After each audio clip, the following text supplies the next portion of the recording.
In this lifetime, I deliberately orchestrated every missed encounter with Hu Chongting. He stayed in Qiqing while I ventured into the Gobi. When he followed me to the desert, I locked myself away in a classified facility. On my deathbed, he knelt outside my hospital room begging for one final glimpse. I ignored him, using my last ounce of strength to scribble down the missile trajectory equation before I passed away. He stood before my grave, his hair turning white overnight, crying as he asked, Su Jiwei, why did you abandon me in this life? Hu Chongting and I were a study in contrasts. I, a powerless country girl from the mountains, he, a young and promising military camp commander. Our paths were never meant to cross. The only reason I married into the Hu family was their debt of gratitude. My father had saved his father's life on the battlefield. On their wedding day, Qi Mushua's husband Lin Hai died on a mission he took in Hu Chongting's stead. In return, Hu vowed to care for Qi and her daughter forever, another act of Hu family repayment. Hu Chongting kept telling me,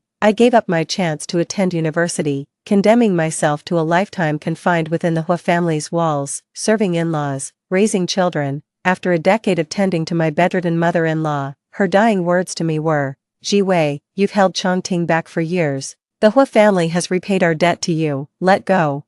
Even my own daughter said, Mom, you're utterly unworthy of Dad. Your arranged marriage is feudalistic garbage. Step aside so Dad and Aunt Qi can finally be together. All my sacrifices meant nothing in their eyes. After seeing off both elderly parents, I initiated the divorce. With temples gone gray, I returned alone to the countryside. That stormy night, the dilapidated old house collapsed as its walls gave way. Crushed beneath the rubble, I met my end. A life that had meant nothing. When I opened my eyes again, I was back on the day my mother's belongings were returned. Comrade Jean dedicated her entire life to the nation. Her contributions will be remembered, but as the plan is not yet complete and everything remains classified, we cannot publicly acknowledge her achievements. Comrade Su, are you listening to us? Snapping back to reality, I saw the worried faces of two soldiers reflected in my eyes. Comrade Zhang suffered severe full-body radiation exposure. We couldn't recover her ashes.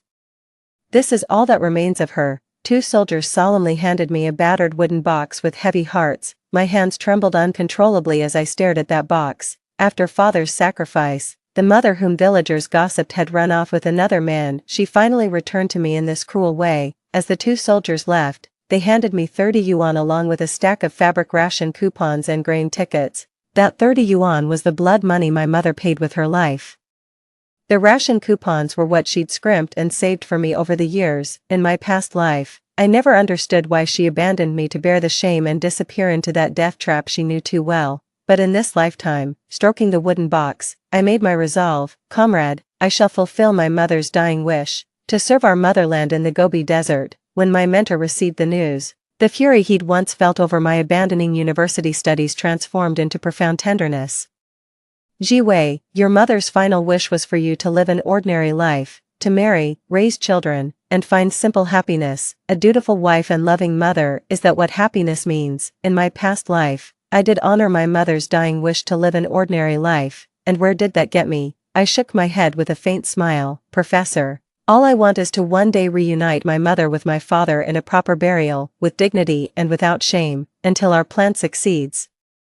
My mother will forever bear this disgrace. No one will ever know of her sacrifice. The teacher fell silent, too. Finally, he relented. What about Battalion Commander Hua? I recalled that handsome man with an air of unyielding determination. Him, a mocking smile tugged at the corner of my lips. I'll divorce him. As for that daughter who never got the chance to enter this world, she always resented me for giving birth to her, for denying her the paternal love Lin received, and for standing between Hu Chongting and the woman he truly loved, Auntie Qi. In that case, perhaps never being born would have better suited her expectations. My teacher looked at me with mixed emotions, knowing full well how deeply I loved that man, enough to give up university for him. How could I possibly let go completely? Deal, 1 month's probation, pass the assessment, and you're coming to the Gobi with me. I understood. He ultimately wanted to preserve the Su family bloodline.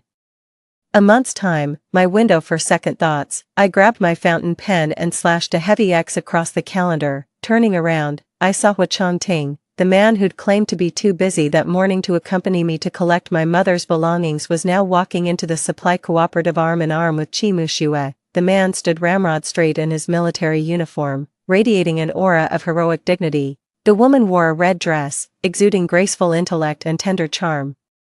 That red dress was bought by Hu Changting at the department store. Just one day before my birthday, my gaze fell upon the fountain pen in my hand, the very one Hu Changting had gifted me on his wedding day. It's one of the few gifts he ever gave me, and I've always cherished it, keeping it close to my heart. When I looked up again, the two had already stepped inside. Hu Changting held the door open like a true gentleman, while Qi Muxue thanked him with graceful poise. Their eyes met in a warm, harmonious moment. Our eyes met for just a second, and we both froze momentarily. In the past, I'd always duck away to avoid the awkwardness, letting my colleagues handle them instead, but today, I stood my ground, a faint smile playing on my lips as I took the initiative. What can I get for you two? Hu Changting's brow furrowed slightly. He probably didn't expect me to be this bold today, his probing gaze sweeping over me. I ignored him, my eyes locking directly onto Qi Muxue. Qi Muxue turned to seek Hu Changting's opinion. What do you think would be a good birthday gift for Lin Lin? Her tone sounded like a wife consulting her husband. I wasn't the only one who thought so, my colleagues noticed it too. That's precisely why I chose not to acknowledge Hu Changting. Hearing Qi Muxue's inquiry, Hu Changting finally shifted his gaze toward the counter. Last time I promised to get her a doll. In high spirits, Qi Muxue shot me a sly glance. Comrade, I'll take that one.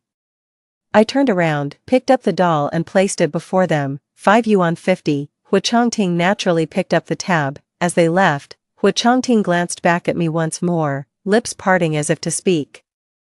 I deliberately avoided his gaze, busying myself with tidying the counter. After a brief hesitation, he followed Qi Muxue out the door. A nosy co-worker sidled up, gazing dreamily at their retreating figures. They make such a perfect couple. I looked up at the departing pair and smiled. Indeed they do. One was the youngest high-ranking officer of exceptional promise in the military district. The other a doctor returned from abroad who commanded universal respect.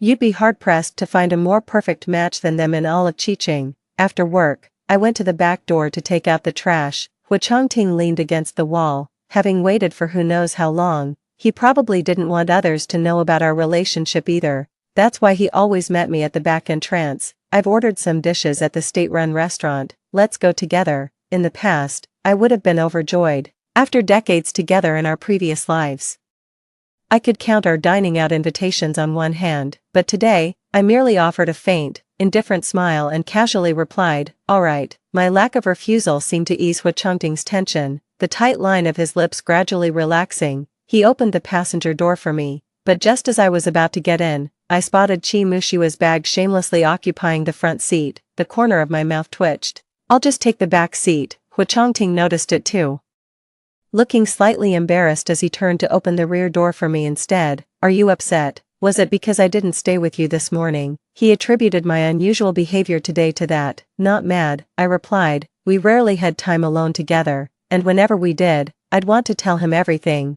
But today, I couldn't bring myself to say a single word. Noticing my distress, Hu Changting continued to explain. "Dr. Qi lost a patient this morning. She was devastated and frightened. So I accompanied her. I promised Lin Hai I'd look after his wife and daughter. It's also my military assignment." Truth be told, when I was summoned to collect my mother's belongings, I trembled with fear. I grabbed his arm and asked if he could come with me. 3. But my husband didn't even wait for me to finish my request before rushing off. In my past life, Hu Changting often told me there was nothing between him and Qi Muxue, swearing on his military honor that he would never betray me. Yet Qi Muxue always came before me. Even after our child was born, Lin Lin still took precedence over our child, and even when we went to the amusement park, our own daughter was only occasionally brought along as an afterthought. It's quite meaningless, truly. In my past life, pretending to be that magnanimous was truly exhausting, but now, I don't have to pretend anymore, because I genuinely don't care. "She's the wife of your lifesaver, it's only right," I said with a smile. Hu Changting let out a slight sigh of relief. As they arrived at the state-run restaurant, a light rain began to fall. Just as expected, Qi Muxue was there too. "Ji Wei, you're here." Qi Muxue's smile was radiant and poised, but the moment I sat down, she abruptly stood up with an apologetic look, addressing Hu Changting. "The hospital just scheduled me for an urgent surgery. Changting, could you please drive me back first?" Hu Changting glanced at me. "Can't we finish dinner first?" Of course Qi Muxue refused. This was her signature way of provoking me. It's such a simple trick, yet Hu Chongting seems to fall for it every time. If you're busy, I can go by myself. Her apology was perfectly timed, and she turned to leave right after. Hu Chongting immediately got up, turned back to me, and said, "Wait for me, I'll be right back." On our wedding day, Qi Muxue called saying Lin Hai was in trouble. He abandoned me right then, uttering those exact words. That day, I became the laughingstock of the entire military compound. Those idle aunties and wives might seem kind to your face, but they never stopped gossiping behind my back. 3 days later, he returned, but his first words to me weren't "I'm sorry." Instead, he pleaded, "Ji Wei, wait for me, let me figure things out." That night was supposed to be our long-awaited wedding night, yet he moved to the guest room instead. Back then, I naively believed he hadn't recovered from the grief of Lin Hai sacrificing himself on his mission. I was willing to wait for him. It wasn't until Qi Muxue repeatedly came to provoke me that I finally understood what he truly needed to figure out. Qi Muxue was his first love. With Lin Hai around before, he had no choice but to give her up and marry me. But now Lin Hai was gone, Qi Muxue became single again, and Lin Hai's last wish was for him to take care of their mother and daughter for life. He needed to decide, would he choose me or her? Hu Chongting strode off to get the car. "Ji Wei, I'm sorry for interrupting your dinner with Chongting again." Qi Muxue's smile finally betrayed a hint of smugness and disdain. It seemed to say, "So what if Hu Chongting chose you? I'll always come first in his heart." I paid no attention to her provocation, had lunch alone. As the rain grew heavier, crowds rushed for shelter while I walked straight into the downpour. No one's ever shielded me from life's storms, and I don't need anyone to. In this lifetime, I'll wait for no one, not even Hu Chongting. Hu Chongting rushed back to the state-run canteen. The food was still there, but the figure that would always wait for him whenever he turned around had vanished. For a fleeting moment, Hu Chongting felt disoriented. A staff member approached and asked, "Battalion Commander Hua, would you like to continue your meal? Clear it away."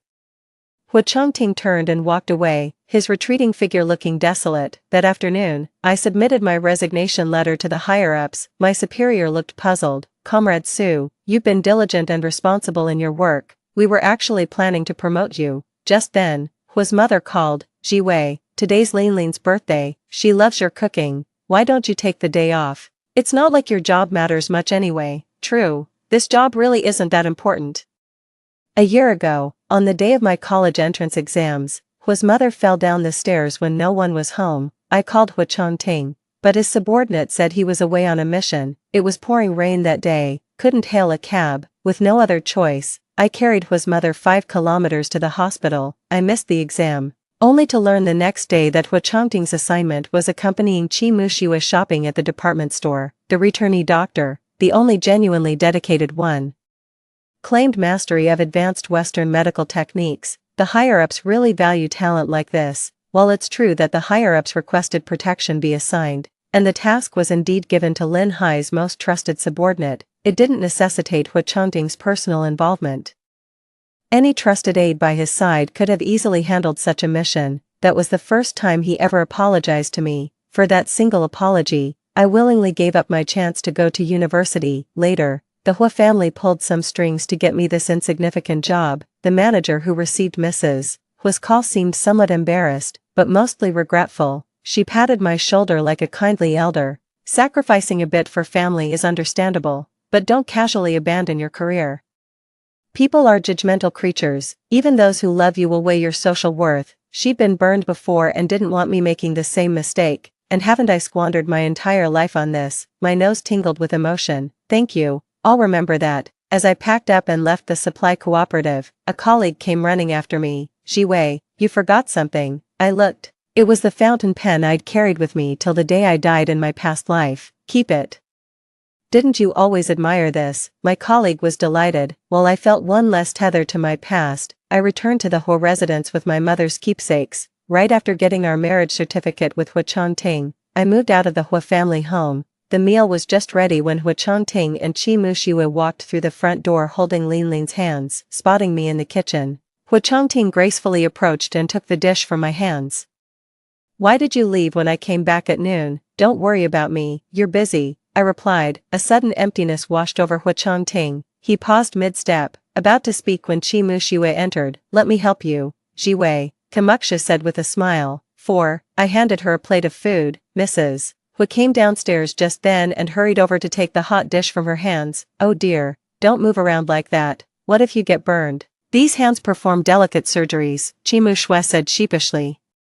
I noticed Jiwei's been so busy, don't worry about it, that's literally her job. My hands froze mid-motion. Hu Chongting frowned. When he returned, he whispered in my ear, Mom didn't mean anything by it. I chuckled. I know, she was simply worried about Chi Mushiwa's hands, those skilled surgeons' hands honed abroad. She just genuinely believed this was all I was good for. As dishes were served, Lin Lin seated Chi Mushiwa and Hu Chongting on either side of her.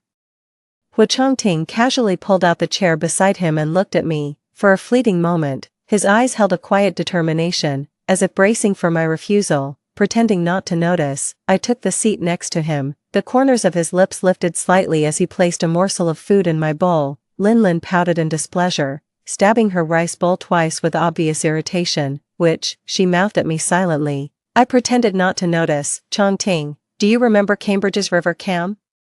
Kamuksha suddenly reminisced about their 2 years studying at Cambridge. It was there that 16-year-old Hu Chongting fell head over heels for 19-year-old Kamukshu at first sight, though at the time, the aloof princess didn't take a fancy to her rigid and reserved junior. Those 2 years seemed to be Hu Chongting's happiest and most memorable time. Before long, a gentle smile appeared on Hu Chongting's face, and he became more talkative. I could never contribute to such conversations, so I just quietly ate my meal. As the conversation continued, Chi Mushiwa suddenly switched to speaking in English. I knew she was doing it on purpose. She probably assumed I was the only one present who couldn't speak English. Even 4-year-old Lin Lin could spout a couple of words. Little did they know, I'd been assisting teachers with English translations 2 years prior. These petty jealousy games simply weren't worth my time.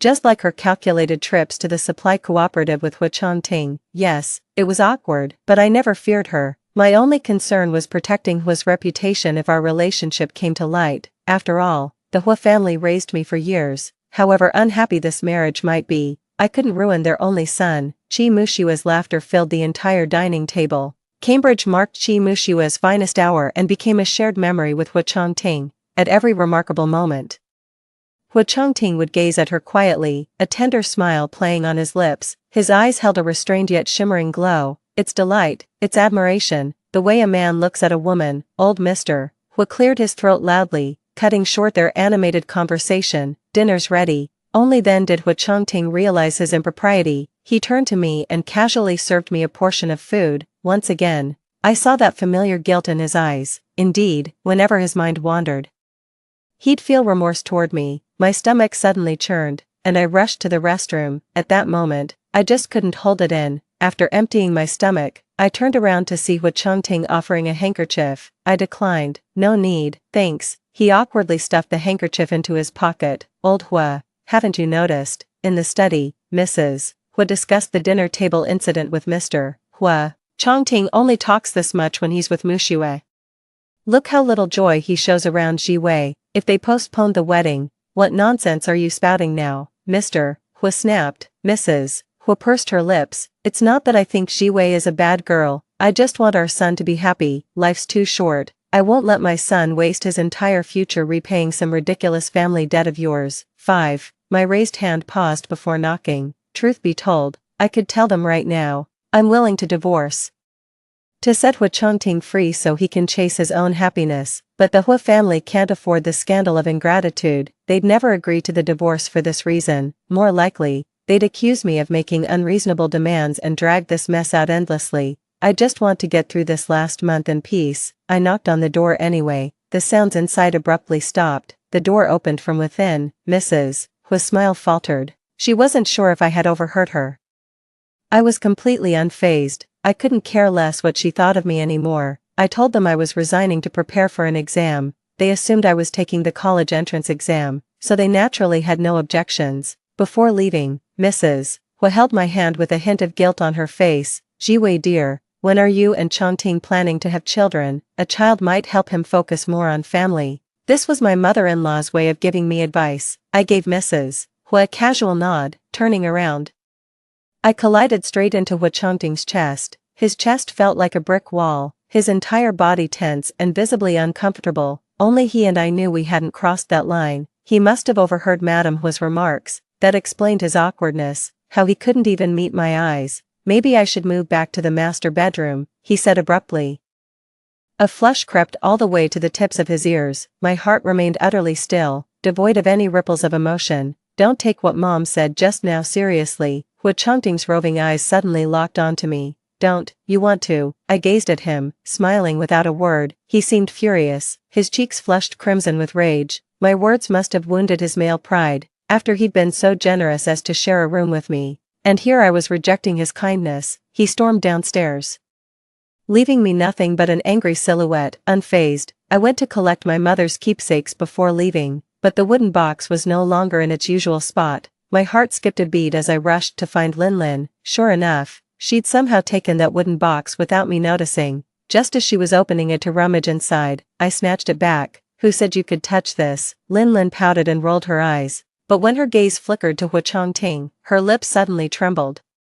Tears welled up instantly as she whimpered, sorry, Auntie Sue, I thought this was my birthday present from you. A 4 or 5-year-old child putting on such an act. Chi Mushua's parenting skills are truly remarkable. Hu Chongting couldn't bear to see his goddaughter so upset. What's wrong? Lin Lin's tears fell as she tugged at Hu Chongting's sleeve with a pitiful expression. Godfather, I made Aunt Sue angry again. I'm sorry. I didn't mean to. Hu Chongting turned to me with a slightly reproachful look. Honestly, that little drama queen nearly made me laugh out loud. I nodded. Yes, it's all my fault. I'm sorry. I grabbed the box and headed straight out. Hu Chongting froze momentarily, guilt washing over his face. He'd practically raised Lin Lin himself. Her little habits weren't lost on him. Ji Wei, wait up. Let me walk you out, Godfather. Lin Lin would never let him leave so easily. By the time he'd calmed her down, I was already gone. Hu Chongting rushed out, but there was no trace of me left. Ji Wei, do you want me to come back? That very day, his call came through the moment I got home. Holding the receiver, I couldn't help but laugh, as if this was ever my decision to make. Never mind, the line went dead before I could respond. I shook my head, baffled by his sudden mood swing. Several days passed without a single sighting of him. This kind of solitude was all too familiar from my past life. I never pried into his whereabouts. I dug out the study materials my teacher had given me and started relearning. My first job was assisting in my teacher's lab, where he taught me many things and encouraged me to attend university to become his graduate student. Sadly, I let him down. Picking it up again, I quickly became engrossed. After I'd crossed off several days on the calendar, Hu Chongting returned, only he came back with Lin Lin. Ji Wei, I'm back. He stood at the kitchen doorway and spoke to me. There was an unusual glimmer in his eyes, as if still hoping for something. Pretending not to notice, I glanced at Lin Lin, who had kicked off her shoes and curled up on my couch, then said, I'll whip up 2 more dishes. Hu Chongting's gentle expression faded as a palpable tension began to permeate the air. 6. I still turned a blind eye. I'm starving. I want boiled fish. Lin Lin shouted toward the kitchen. There's no fish at home. Should I go buy some fish then? Hu Chongting spoke, but didn't leave right away. I didn't look at him either. He let out a frustrated sigh, put on his coat and went out again. Lin Lin was watching TV in the living room. I was cooking in the kitchen. When Lin Lin's usual noisy chatter went silent for too long, a sinking feeling hit me. I rushed out only to find the scene in the living room nearly gave me a stroke. Lin Lin had rummaged through the bedroom and found Mom's keepsakes. There she stood on the sofa, systematically shredding every handmade toy Mom had made for me with scissors. Spotting me, she met my gaze with defiance, then casually let the mutilated remnants of Mom's treasures tumble into the trash. I was shaking with rage, yanked her off the couch. Pick it up. I've never been this furious before. Lin Lin flinched in fear, then started throwing a tantrum. You wicked woman, yelled at me again. Just wait till I tell my godfather to kick you out. You're just a maid. How dare you shout at me? Wah, mommy, godfather. This mean lady is bullying me. Kamukshu arrived as if on cue, bursting through the door. She shielded Lin Lin protectively. Why pick on a child? If you hadn't left your things lying around, she wouldn't have touched them. Now you're blaming us. No wonder you're a motherless bastard. Absolutely no manners. Blind rage shot through my veins. Insult me all you want, but lay a finger on my mother and you're dead. My hand flew up. What the hell are you doing? A large hand clamped around my wrist just in time. It was Hu Chongting. Blinding rage washed over my face. At that very moment, Kamuksha seized the chance to slap me hard across the face. The handprint was clearly visible. Hu Changting froze in shock. I looked at him and laughed. Hu Changting, is this what you wanted? I never expected him to protect me like he did Qi Muxue, but I never imagined he'd side with that mother-daughter pair to bully me either. The last shred of illusion vanished into thin air. Hu Changting noticed the cold detachment between my brows and my pallid complexion. Jiwei, Kamuksha gloated inwardly as she hugged Linlin and snapped, Su Jiwei, how could you be so cruel? Linlin's just a child, they're just some stupid toys. I'll pay you back if I have to. Was it really necessary to lay hands on a kid? Those were my mother's keepsakes. I enunciated each word deliberately. The room fell deathly silent. Hu Changting's face turned even paler. Realizing her blunder, Linlin stopped her fake wailing and began glancing around nervously. Qi Muxue flushed with anger, her delicate face turning pink. If it's so important, you shouldn't have left it lying around. I kept it in my bedroom with the door locked, and she still managed to find it. Where else am I supposed to hide things? You know exactly how your daughter behaves. Don't pretend otherwise.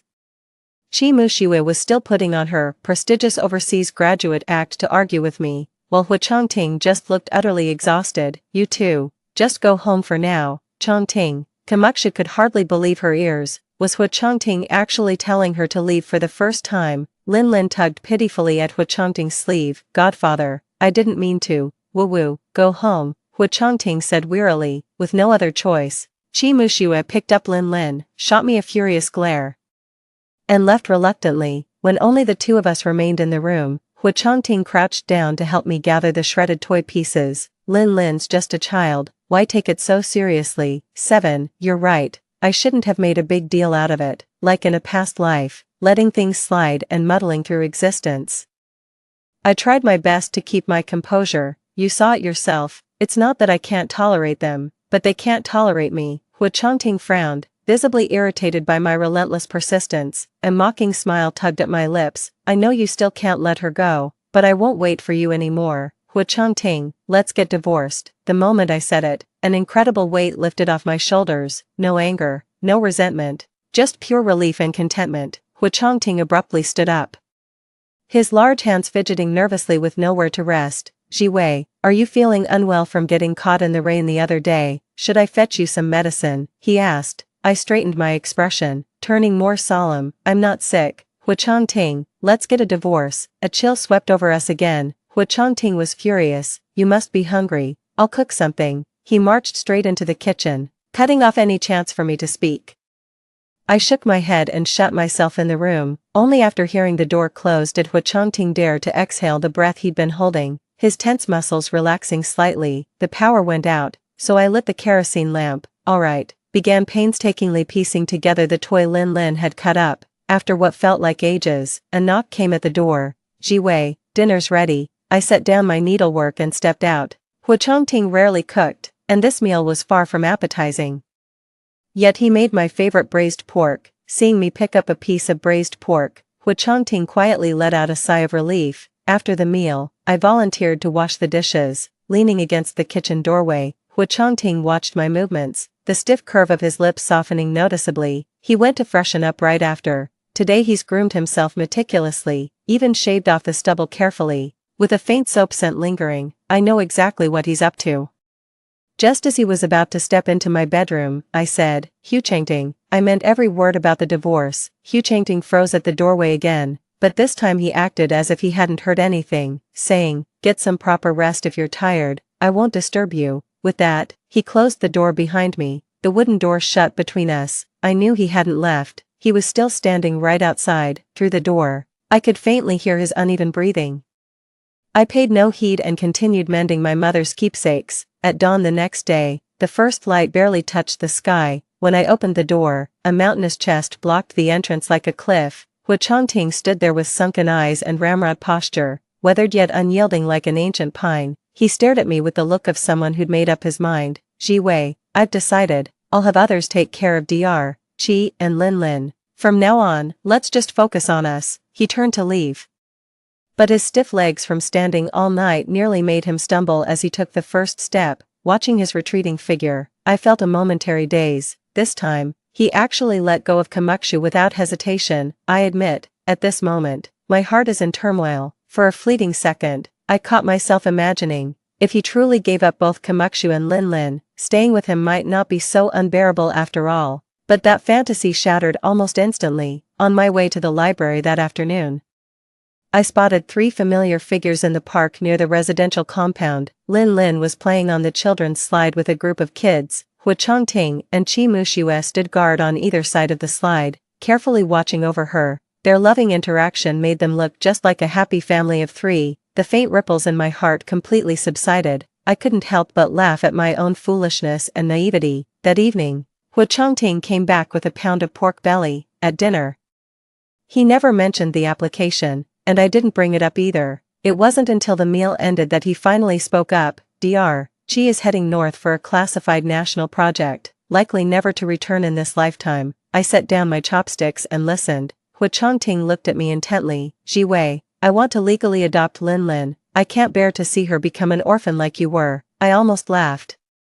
The same man who vowed to abandon Kamukshu and Linlin this morning was now pushing his luck. I nodded without a flicker of emotion. As you should. After all, her father did save your life. Gratitude and relief were written all over Hu Chongting's face. But don't worry, I won't let them disturb your life. Even if Dr. Chi leaves later, my mother will take care of Linlin. You won't need to lift a finger. With everything already settled, what more could I say? But after that, Chi Mushue and Linlin never showed up at my place again. I can finally focus on studying without any distractions. Honestly, I could tolerate those 2 if they'd stop flaunting their superiority in front of me. Whenever he's not on missions, Hu Chongting does all the laundry and cooking. How do you view calculus and nuclear physics? Are these still tested in college entrance exams? Suddenly, a voice came from above. He leaned slightly, his hands resting on the armrests of the chair, and I was completely enveloped by his presence. I subtly turned my head to avoid his breath brushing my cheek. Just a hobby, nothing serious, just browsing. I had no intention of telling him about my trip to the Gobi. I have a very important assessment coming up, Hu Chongting, so let's sleep in separate rooms. Just this morning, I found him decorating the room, even buying ribbons and red silk. In his previous life, he said he never got the chance to give me a proper wedding. He cherished the day we first got together and spent a long time meticulously decorating this room for it. Hearing this, Hu Chongting stiffened slightly before straightening up and saying, "All right." During those days, I could clearly sense his subdued mood, but that was none of my business. With the assessment approaching, I burned the midnight oil every day, absorbing knowledge like a sponge. My teachers used to say I had a natural talent for this. But that doesn't mean my amateur skills meet professional standards. But with the current talent shortage nationwide, I doubt they can find enough qualified professionals. This is my golden opportunity. I must seize it. The day of the assessment finally arrived. Early that morning, Hu Chongting prepared breakfast. I've got some personal matters to attend to today. He deliberately emphasized the words personal matters. I kept my head down, silently eating my porridge.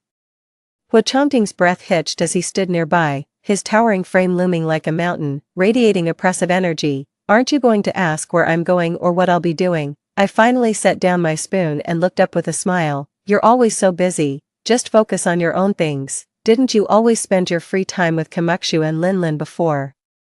That time I had sudden gastritis. You said you were busy, only for me to find out you were just accompanying Linlin to her dance class. This private time was never mine to begin with. Why even ask? Hu Chongting stared at me, long and hard. I could feel the congee in my bowl turning cold. The last thing I needed was stomach trouble from chilled food. Today's assessment was crucial. I met his gaze without flinching. Anything else? Hu Chongting finally sighed, his eyes betraying unmistakable exhaustion. Wait for me to cook dinner when I get back. This recruitment was open to all of Chicheng, but only a handful truly caught the higher-ups' attention. There were fewer than 20 people in nuclear physics. The assessment consisted of 2 parts, theory and practice. In the end, less than half passed both sections, yet I ranked first in both theory and practice. The teacher's frown deepened as he scrutinized my grades. I knew he wanted me to stay to preserve the Su family line, but with top marks, choosing otherwise would be a betrayal of our nation. Professor,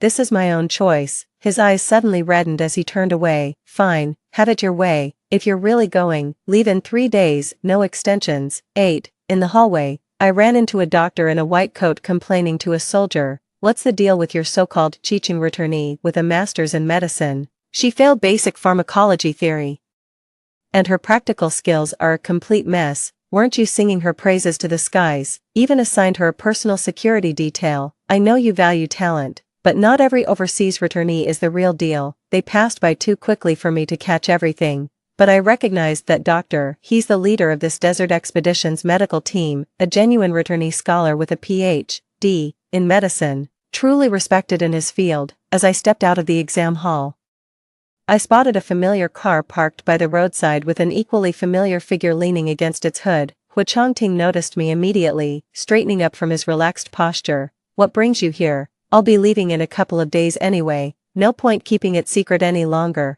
I was about to speak when Qi Mushui appeared, and a flicker of panic crossed Hu Changting's face. Jiwei. Hu Changting took 2 steps forward. Reaching out to stop me, Qi Mushui had already approached. Changting, sorry to keep you waiting, let's go. She walked straight to Hu Changting as if she hadn't seen me, then gave an apologetic smile upon noticing my presence. Jiwei, you're here too. I nodded calmly, managing to offer them a composed smile. I won't disturb you too if you have things to attend to. Jiwei. Hu Changting took 2 steps forward, words caught in his throat. Just then the bus arrived, and I boarded. Hu Changting stood rooted to the spot, autumn wind tugging at his coat as he watched the departing bus, his chest tight with unspoken sorrow. Through the rearview mirror, I saw him standing by the roadside, staring intently in this direction until the bus turned the corner. His gaze never wavered. Hu Changting, I've let you have your way in this lifetime, shouldn't you be happy? I prepared an elaborate farewell dinner for Hu Changting. When Hu Changting rushed home and saw the spread of dishes, he heaved a long sigh of relief.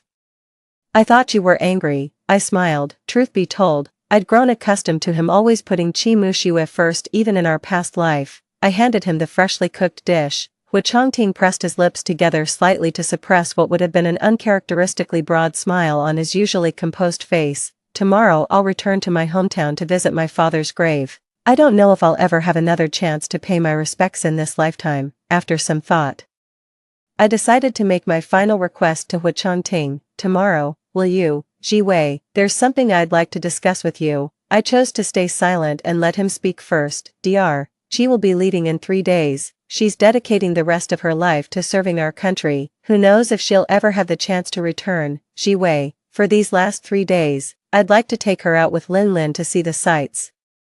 Hu Changting fixed me with an intense gaze, his eyes filled with remorse, yet underscored by unshakable determination. I forced a smile. Of course, he continued, Mom has taken Lin Lin back home, she's still adjusting to the new environment, and Dr. She can't stay at the Hu residence. I'll need to be there these 3 days. I nodded. It's fine, whatever you decide. Hu Changting studied my expression carefully, only relaxing when he was certain I wasn't actually upset. Sometimes I think being caught between me and Qi Mushui must be really difficult for him. Reaching across the table, Hu Changting took my hand. Thank you, Jiwei, let's make the most of our life together. His eyes burned with rare sincerity at that moment. I nodded with a faint smile, discreetly withdrawing my hand. Let's eat. Somewhat reassured, Hu Changting took a few more bites of his meal. It wasn't until after dinner that he suddenly remembered. What was it you wanted to say earlier? I shook my head. It was nothing important. Not worth bothering you with. In our past life, I'm sorry was his most frequent phrase to me. This lifetime, I truly can't bear to hear those words again. The next morning, Hu Changting rose unusually early. He cherished this open and honest final date, and was probably quite eager for it. A note was left on the table. Jiwei, wait for me to come back. The handwriting was strong and powerful, just like the man himself. I struck a match, and the note instantly turned to ash. It took me less than an hour to pack up all my belongings. Who knew erasing my presence from this home could be so effortless? In my past life, I actually believed he couldn't live without me, that the Hu family needed me, so I sacrificed everything to serve them my whole life. Looking back now, I can't help but laugh at my own foolishness, carrying my mother's belongings. I took 3 different rides and then walked over 10 miles through the mountains to finally reach my father's grave. I kept only one of my mother's belongings with me. All the others I buried beside my father. Separated for so many years, the couple could finally be together again. I wonder if they were happy, taking out their only photo together. I count out 3 times. Mom, Dad, your little girl has grown up. Now I can serve our country too. Aren't you proud of me?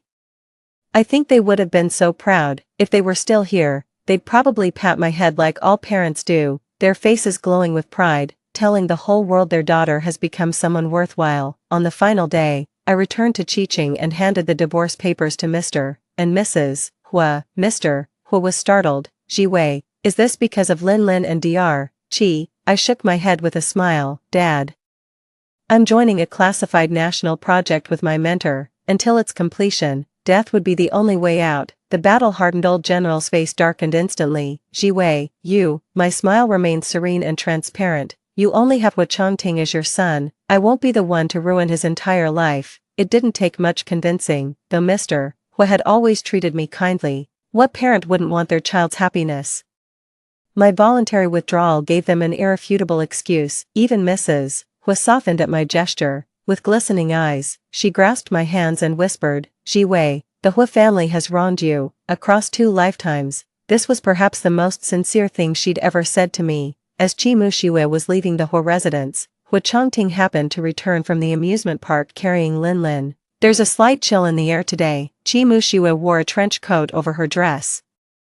The 3 of them entered through the gate together, painting a picture of perfect harmony. When Lin Lin saw me, she deliberately said, Godfather, can I call you Dad from now on? I suppose the adoption paperwork must be finalized by now. Hua Chongting finally got his wish. Lin Lin officially became his daughter. Good for them. Hua Chongting looked slightly uncomfortable, though he kept his composure. He looked at me with rare tenderness. What brings you here? Stay for dinner. Noticing Lin Lin's hostile glare, I smiled and said, No, I won't intrude. Polite yet distant, I gave a slight nod and walked straight out. A sudden panic seized Hua Chongting's heart. He let go of Lin Lin and chased after me. Ji Wei, I turned around. Can I help you? Hua Chongting said earnestly. Wait for me to come back. Catching the hostile glare from the mother-daughter pair following behind, I smiled and waved at him. Goodbye, Hua Chongting. Never to meet again in this lifetime. That evening, I boarded a private vehicle with my professor and headed to the Gobi Desert under military escort. That night, Hua Chongting had a dream. In his dream, that petite woman always had hot water and meals ready whenever he returned home. She seemed to possess an uncanny ability, always anticipating his arrival time and instinctively knowing his deepest needs. He also dreamt of every time he narrowly escaped death, returning home in glory, always finding a light waiting to guide his way. Whenever he faced a predicament, the thought of that table laden with food, that humble lamp, and the person always waiting for him in its glow, would fill him with boundless strength, helping him overcome danger time and again. Every time he came home, what he looked forward to most was opening the door to see that gentle woman, her face serene and peaceful, softly saying to him, You're home. 9. It was as if that simple phrase, just seeing her, made every sacrifice and hardship he endured outside feel completely worthwhile. It was precisely to protect her, and others like her, that he willingly walked into danger, yet he also knew she was the one person he'd wronged most in this life. He longed to retire early, shed all responsibilities, and return to make things right with her. Little did he know what awaited him. Hua Chongting, let's get divorced. Trapped in the Hua household for over 20 years. Wrinkles had formed at the corners of her eyes, and strands of white now streaked her temples. She seemed to have finally had enough. She wanted the divorce, refusing to even give him a chance to make amends. His breath hitched suddenly, a crushing weight pressing against his chest. Hua Chongting woke up gasping for air. He sat on the bed for a long while, forehead resting in his palm. How could he have such a dream? Her previous mention of divorce must have left him psychologically scarred. Though he feared nothing in this world, the word divorce from her lips genuinely terrified him, so terrified he could barely breathe. Thankfully, it's almost over. Tomorrow marks the day Kamuksha leaves for good. Once he saw Qi Mushiwe off, he could return to his little woman. This time, he'd make it up to her properly, so she wouldn't grow tired of him too quickly. Just then, the hospital called. Battalion Commander Hua, come to the hospital immediately. Dr. Qi is injured. Why now of all times? Hua Chongting froze momentarily, then without hesitation headed straight to the hospital. In the hospital, another doctor was applying a cast and splint to Qi Mushiwe's hand. Qi Mushiwe had fractured her hand, her right hand, the one that held the scalpel. Chongting, what should I do? My hand is useless now. How can I serve the country like this? And I just passed the assessment. Before she could finish, tears began to fall. Hua Chongting felt a flicker of irritation, but it quickly gave way to acceptance. Maybe it's for the best that I can't go. From now on, I won't have to look after Lin Lin anymore, nor let her suffer any more grievances. Kamuksha secretly rejoiced. Hu Changting truly didn't want her to leave after all. Had she not gone to the military base that last time and overheard him assigning her and Linlin's protection duties to other colleagues, she wouldn't have needed to participate in this ridiculous selection in the first place. If you don't participate, you won't be humiliated. To this day, she still remembers that so-called PhD publicly calling her uneducated. She's a proper returnee scholar, even if her degree was fake. She genuinely studied medicine at Cambridge. Chi Mushiwa showed visible frustration at being unable to serve her country. All her colleagues, even the hospital administrators, came to comfort her. The military also sent a special envoy to express their condolences. Some junior nurses were green with envy. Dr. She is amazing, a true returnee medical master's graduate, practically a national treasure. Chi Mushiwa smiled modestly, her face reflecting only the noble regret of not being able to serve her country. Mrs. Hu personally came to pick Chi Mushiwa up to the Hu residence. Hu Changting frowned. Mother, isn't this rather inappropriate? The joy that had just lit up Chi Mushiwa's face instantly faded. Mrs. Hu shot her son a glare. What's inappropriate about it? Mushiwa injured her hand and can't handle chores. If we don't take care of her, who will? Besides, this is your debt to Lin Hai. The entire Hu family owes him. I do feel like I'm imposing on you all. Chi Mushiwa gazed at Hu Changting with wounded, pleading eyes. Hu Changting bit back whatever he meant to say. Chi Mushiwa moved into the Hu residence with unapologetic boldness. At dinner that evening, Lin cheered, "Yay! Mommy gets to stay, now I can live with both mommy and daddy Hu forever." Hu Changting acted deaf to the celebration, an inexplicable restlessness gnawed at him, like he'd lost something precious, yet couldn't pinpoint what. Chi Mushiwa began reminiscing about Cambridge, recounting their golden days there. Hu Changting's mind was elsewhere this time. Old Mr. Hu couldn't take it anymore either. He put down his chopsticks and went straight upstairs. Chi Mushiwa's face froze. Is it because of me? She couldn't tell if it was her imagination, but Mr. Hu seemed particularly distant with her today. None of your business, leave him be. Mrs. Hu became even more attentive than usual. Hu Changting had planned to return home today, but Lin grabbed his hand and burst into tears. Standing in the stairwell, Mr. Hu took in everyone's expressions, especially Chi Mushiwa's. Hu Changting turned and saw his father, hesitating as he asked, "Dad, should I stay here tonight?" His father replied coldly, "You're grown up now. Decide for yourself." His father retreated to his study. Just like that, 3 days passed. Hu Changting repeatedly wanted to call home, but each time he picked up the receiver, he couldn't figure out how to explain things to that young woman. Every time Lin called him daddy, he grew increasingly uneasy. When Lin called him daddy again, this time dropping the Hu entirely, Hu Changting finally lost his composure. "Dr. Chi, since you're staying, we should transfer Lin's household registration back under your name." Chi Mushiwa, who was serving fruit to Hu Changting, instantly turned ashen-faced. The fruit platter clattered to the ground, scattering its contents everywhere. Lin burst into tears. "Daddy, don't you want me anymore?" Madame Hu was startled by the commotion. Hu Changting, what the hell's gotten into you this early in the morning? There was Lin screaming and sobbing, Chi Mushiwa looking utterly wronged and heartbroken, and Mother Hu glaring at him with fire in her eyes. Exhaustion washed over Hu Changting. "I'm heading back first." Returning home finally brought some peace to his mind. The note he left for Su Jiwei on the table was gone. She must have seen it. She'd surely wait obediently for his return. She's probably still at work now.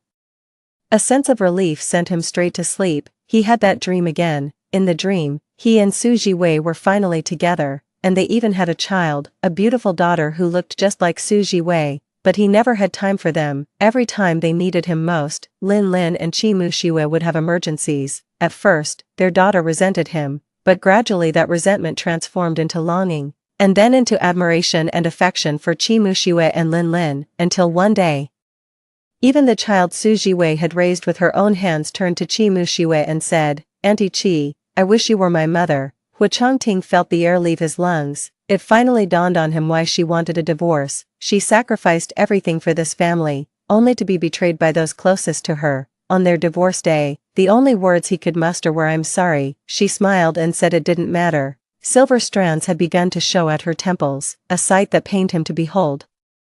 In remorse, he gave her nearly all the money he possessed. He believed she would finally enjoy her golden years in true happiness. 3 months later, tragedy struck. The dilapidated old house collapsed in the storm, burying her beneath the rubble. It wasn't until 3 months later, when villagers cleared the debris, that they discovered a body trapped underneath. Slap. No one will ever know the agony she endured in those final moments, nor how long she suffered beneath the wreckage.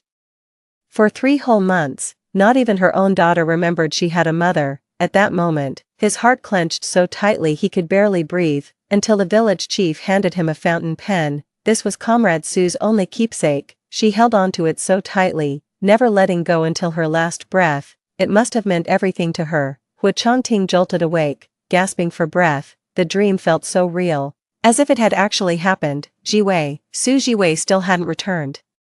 Probably still at the supply and marketing cooperative. That's wonderful. He wanted to see her quickly, otherwise he couldn't suppress the fear in his heart, but his hands trembled uncontrollably as he dressed. Not just his hands, his legs turned to jelly with fright, and he took a nasty fall at the doorway. He drove straight to the supply and marketing cooperative. Along the way, he traced her daily commute for the first time. It's a 2-kilometer walk from the residential compound.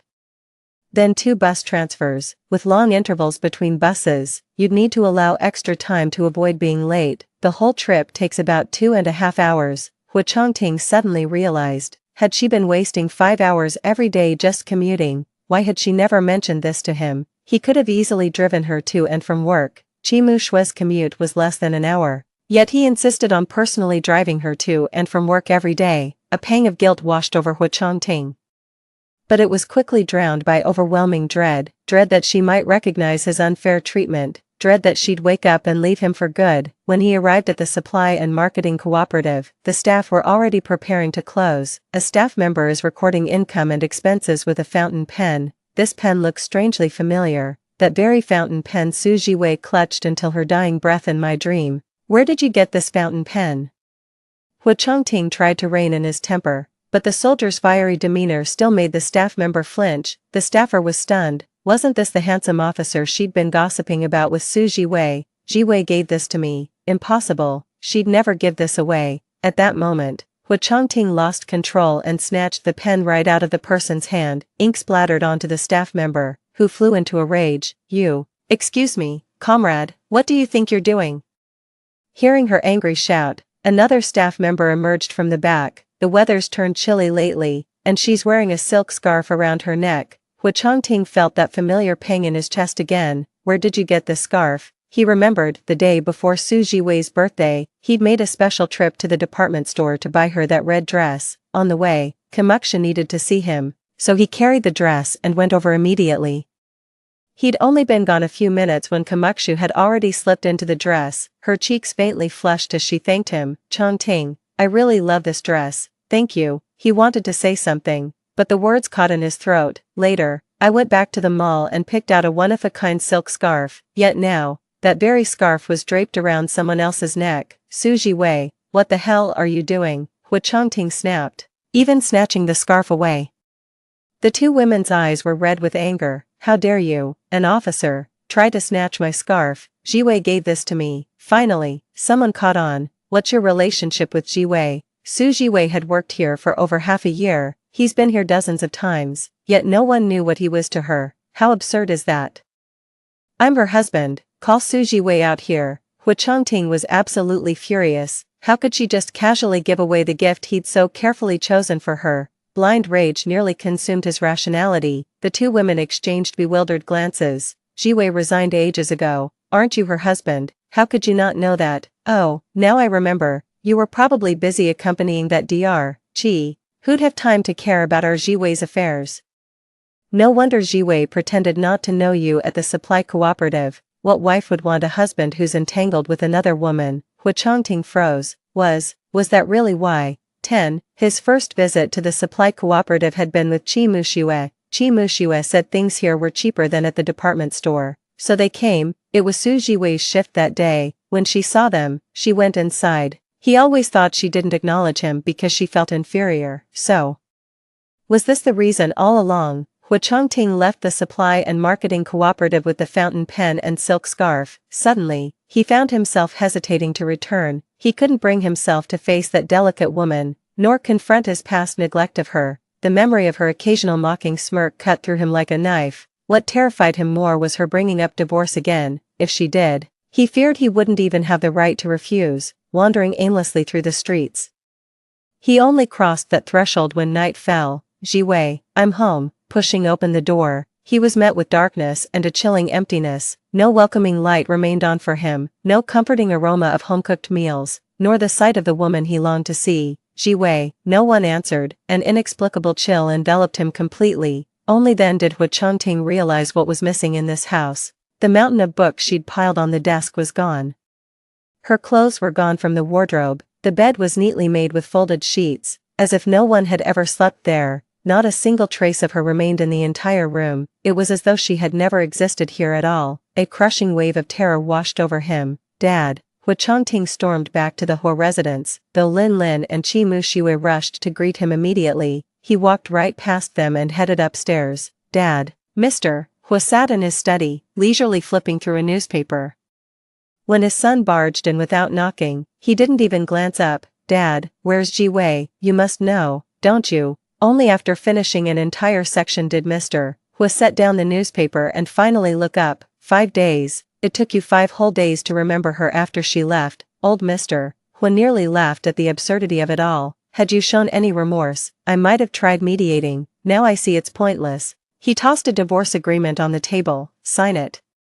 The moment Hu Changting recognized the document, his mind went completely blank. "After observing how you've treated that mother and daughter these past days, I finally understand how much that child has suffered all these years. Our Hu family has wronged her. But you're the one who truly failed her. Just sign it and get her out of your life for good." Hu Changting had no recollection of how he'd left the study. He stood frozen at the stair landing, his mind completely blank. "Mommy. Did I really chase that stupid woman away? Yay, now you can be with Daddy Hu forever. Everything Daddy Hu gave her, I either stole or destroyed." When she got angry, I'd just cry and Daddy Hu always took my side. "I deliberately cut up that stupid woman's mother's heirlooms too. Serves her right for not letting me touch them. Just a pile of trash she treasured like gold. Whatever she cherished, I ruined. She shouldn't have clung to Daddy Hu like that. How wicked, Mommy. Does this mean you'll be with Daddy Hu now? Then I can finally be the Hu family's little princess, right? I was so scared that woman might have a baby to steal my spotlight." Perfect timing. TSK. Such venomous, shameless words spoken in a child's innocent voice. Hu Changting descended the stairs in disbelief, spotting Lin Lin and Qi Mushui who was showering her with praise. Hearing footsteps on the staircase, the mother-daughter pair instantly fell silent, recognizing him. Lin Lin immediately dashed back. She clung to his leg crying "Daddy," and demanded to be picked up. How familiar this scene feels. As he looked at her, all he could think of was that other girl. How deeply must her heart have been broken for her to file for divorce so resolutely, and all of this was caused by his overprotection and indulgence toward the mother and daughter. "Changting, what's wrong? Lin Lin wants you to hold her." Qi Mushui approached with an affectionate scolding. As if he truly were Lin Lin's father, as if fatherly duties were naturally his to fulfill. Today, Mother Hu informed her that Su Jiwei had already filed for divorce. That woman was gone, never to return. This doesn't really betray her persistent efforts to provoke her, but I have to say, that woman is truly difficult to deal with. It took her this long to finally back off. She and Hu Changting were never a good match, and she completely lacked self-awareness. From now on, I'll be the daughter-in-law of the Hu family. Even if I don't work and lose the prestige of being an overseas-trained doctor, I'll still live a very comfortable life. With that thought, Qi Mushui felt even more at ease, her face becoming even more charming. Hu Changting looked at Qi Mushui, then lowered his gaze to Lin Lin. "You've wanted to force her out for a long time, haven't you? Are you satisfied now?" Qi Mushui's face went pale. Did he just hear that? She was panicking? But she couldn't back down. With just one look, Lin Lin immediately burst into tears. "Daddy, don't you want Lin Lin anymore?" "Boo-hoo-hoo." Hu Changting suddenly smiled. A bitter taste filled his mouth. This was Lin Hai's only flesh and blood. How could he bear to see her cry? "I'm sorry, I indulged you, making you believe you could walk all over her and do whatever you pleased." Qi Mushui. Lin Lin. You deliberately cut up Aunt Sue's late mother's keepsake. You still owe her an apology, Dr. Qi, you called Jiwei fatherless trash and a bastard. Shouldn't you apologize to her too? Not to mention that slap. He could never forget the moment when he held Su Jiwei's wrist to stop her. only to let Qi Muxue seize the chance and deliver a stinging slap across her face. In her eyes at that moment, there was no pain, no hatred, no anger, only mockery, ice-cold mockery. Hu Changting covered his face, not daring to dwell on it any longer. How utterly heartbroken and disappointed she was with him back then. The divorce was the right choice, she simply didn't deserve him. Lin couldn't shed another tear. Kamux's lips parted, but no words came out. Mrs. Hua, who had been secretly observing the couple's blossoming relationship from behind, became displeased and stormed out. Hu Changting, is that how you talk to people? What is Su Jiwei compared to Mu Shui, who's a master's graduate from overseas? Hu Changting gazed steadily at his mother, a bitter smile playing on his lips. He felt he understood Su Jiwei's heartache even more now. Mom, Jiwei missed her college entrance exams to take care of you, yet you've always looked down on her job, always saying she's useless. Furious at being defied by her own son for the first time, Mrs. Hua snapped.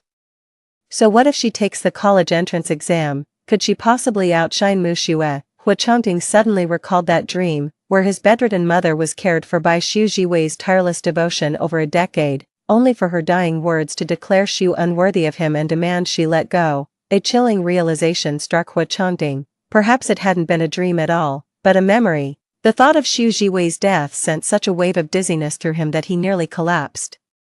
Changting, both Mrs. Hua and Qi Muxue rushed to support him by his sides. He shook them off and strode resolutely out of the Hua family estate. Just then, a military vehicle pulled up at the gate. 2 soldiers stepped out, gave him a curt nod, and marched straight into the house. Is this Qi Muxue? We're here to investigate your academic fraud allegations. You'll need to come with us. Qi Muxue panicked. It's not true. You're framing me. Changting, help me. Lin Hai died in your place. You promised him you'd take care of me. Hu Changting turned and saw his father standing at the stairwell. In that instant, everything became clear to him. 11. My days in the Gobi Desert were truly fulfilling. My teachers always said I had a natural gift for this, but I gave it up for my family's sake. When I returned to it, I caught up with my mentor's level in no time. The Gobi Desert is harsh, with strong winds and sandstorms, yet, for the future of our nation. Countless individuals pressed on, one after another, sacrificing their families, and even their lives. My teacher always said that the Eastern Dragon would one day reawaken and no longer suffer humiliation from others. One day, my teacher called me aside and told me that Hu Changting was looking for me. I've searched every corner with unwavering devotion. I understood what remained unspoken by my mentor. He wished for my happiness, yet equally hoped I'd stay. Noticing the new silver strands in his hair, I smiled and replied, Master, I only wish to follow your and my mother's path, to dedicate my remaining years to our nation. The teacher remained silent, yet, I still managed to see Hu Changting. 3 years later, he had become an ordinary sergeant assigned to guard the base. I spotted him from afar but didn't approach, just like when I'd seen him at the supply cooperative years before. He spotted me instantly, our eyes met. And it felt like an eternity had passed. Senior sister, do you know him? I ignored the longing and anticipation in Hu Changting's eyes. Given his current status, he has no right to approach me. The teacher only told me the rest after seeing my reaction. Qi Muxue was investigated. Not only was her special talent status revoked, but she also faced imprisonment. The Hua family pulled strings, with Hu Changting sacrificing his own career to keep her out of prison. Though Qi Muxue avoided jail, she was exiled to the great northern wilderness, with Lin accompanying her. Hu Changting's desire to repay kindness is only natural. I nodded. The teacher finally relaxed after seeing I truly wasn't upset. Research work keeps me productively busy. A decade flashed by. My mentor, worn down by years of toil, entrusted everything to me. After paying my final respects, I took over all his responsibilities. The higher-ups assigned me a security detail. They granted me the authority to personally select the security team leader. This time, Hu Changting finally stood before me with undisputed legitimacy. He ranked first in the comprehensive assessment. I could even see the eagerness and longing in his eyes. But that day, I chose the runner-up. I never remarried, dedicating my entire life to serving the nation. Years of overexertion gradually took its toll on my health. After collapsing one day, I finally reached the end of my strength. But it's alright, my mission is nearly complete, just one last little bit. Summoning my last strength, I asked my student to bring paper and pen to continue calculating the data. Let me in, Jiwei, I beg you. just one last look at you, that's all I ask. Who's making that racket outside? My hearing seems to fade as all my focus converges on the pen in my hand. Almost there, just a little more. The nib keeps moving. Slow yet steady, gradually materializing the final solution in my mind. Colonel Hua. Calm down, just one more step, Dr. Sue is about to complete her calculations. Her final moments are incredibly precious. Every second of her time is crucial for the nation's future. The outside world finally quieted down, and my mind cleared a bit. I used my last ounce of strength to ponder what was still missing, what else needed to be done. I must pass on all my knowledge and wisdom to future generations. With the final formula written, I closed my eyes in contentment. My life peacefully fading away, this lifetime held no love, no family, yet in the end, I found it all worthwhile. In my final moments, visions came, space stations soaring, intercontinental missiles launching, drone swarms blanketing the battlefield. At last, our victories need no longer be built with flesh and blood. Professor, Senior, Dr. Sue, the voices faded into the distance, my soul began to float away. I saw students kneeling on the ground, soldiers bowing in salute came into view. And there stood Hu Changting, still waiting outside the door. He stood there like an ice sculpture. The autumn breeze brushed his cheek, sensing something. He looked up at me. Ji Wei, I died on the same day as in my past life, on the day of my funeral. My colleagues, my students, and a solemn procession of soldiers escorted my spirit home to rest. I was laid to rest beside my father and mother. The world came to know at last ours was a house of unwavering loyalty. Worthy of our family and country, fresh flowers blanketed the cemetery grounds. This life was ultimately worth living. As the joss paper burned to ashes, people departed one after another, leaving only Hu Changting standing steadfast in the autumn wind. Su Ji Wei, why did you abandon me in this lifetime? Clutching that fountain pen in his hand, his desolate voice trembled with unshed tears. All right, that night. His hair turned white before dawn. Story 2, in my senior year of high school. I failed the art college entrance exam, then my parents died unexpectedly one after another. I was barely getting by in a daze when I discovered someone had stolen and replaced my art exam papers. The person who took my spot was my best friend, the school belle Sun Ting. Everyone says my best friend. The school belle Sun Ting is like the moon in the sky, won a gold medal in an international competition with a painting, and also captured the heart of the Qin family heir, about to marry into a wealthy family next month. But unfortunately, she died in a fire tonight, along with her entire family, too. I am Qiu Li, Qiu as in autumn, Li as in dawn. They all laugh at me, calling me the green leaf or sidekick by Sun Ting's side. Everyone says I'm just dirt beneath their feet. Failed the art school entrance exam, lost both parents, surviving on a single bun for a day. Sun Ting is about to become a wealthy lady, while I'm still toiling in the studio, covered in dust, enduring others' disdain, and struggling to make ends meet. I was the one who set fire to Sun Ting's house tonight. When the siren sounded, I felt no regret, because all of this today was something I had planned for a long time. That painting was done by me. Exchanging my art exam results to get into my dream university, stealing my paintings to enter competitions and win awards. She stole my life and now gets to live the life I wanted. But Sun Ting, how could anything in this world be so perfect? 3. When Sun Ting called me, I was staring dumbfounded at the news on Weibo. Recently, renowned beauty painter Ping Ting, originally named Sun Ting, won the gold medal at the 27th International Vinci Painting Competition in 2022 with her artwork, Moon in the Sky. She is a rising star in China's art world, praised by Master Shi as a modern painter with remarkable spiritual talent. On screen, Sun Ting looked stunning with her makeup, dressed in a high-end lake blue outfit, smiling radiantly during the host's interview. Miss Sun, your painting is titled Moon in the Sky. Many of your fans backstage told us that you are the true moon in the sky, serene, noble, and untainted by worldly dust. The barrage was flooded with fan comments like graceful and elegant, the moon in the sky, fairy sister, marry me, beautiful person, beautiful art, and bringing glory to the nation. Sun Ting smiled sheepishly and said, it's all the love from my fans, but my gaze was firmly fixed on the painting behind them, that moon in the sky.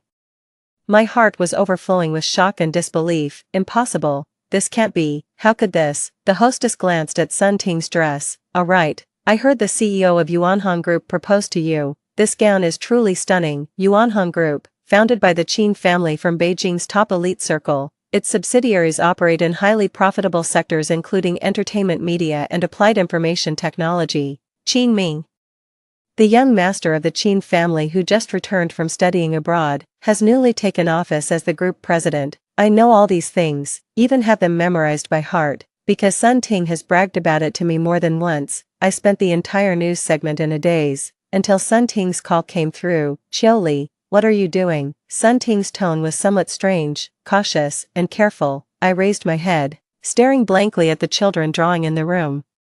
I'm teaching a class. Have you seen today's trending topics? What trending topic? You know I don't watch the news. I can't even afford a smartphone. I slowly handed the phone back to the child who was drawing. Oh right, I forgot. The voice on the other end of the line sighed in relief. By the way Qiu Li, I'm getting married next month in Santorini to the CEO of Yuanhong Group. Congratulations, future Mrs. Qin. Are you calling to ask me to be your bridesmaid?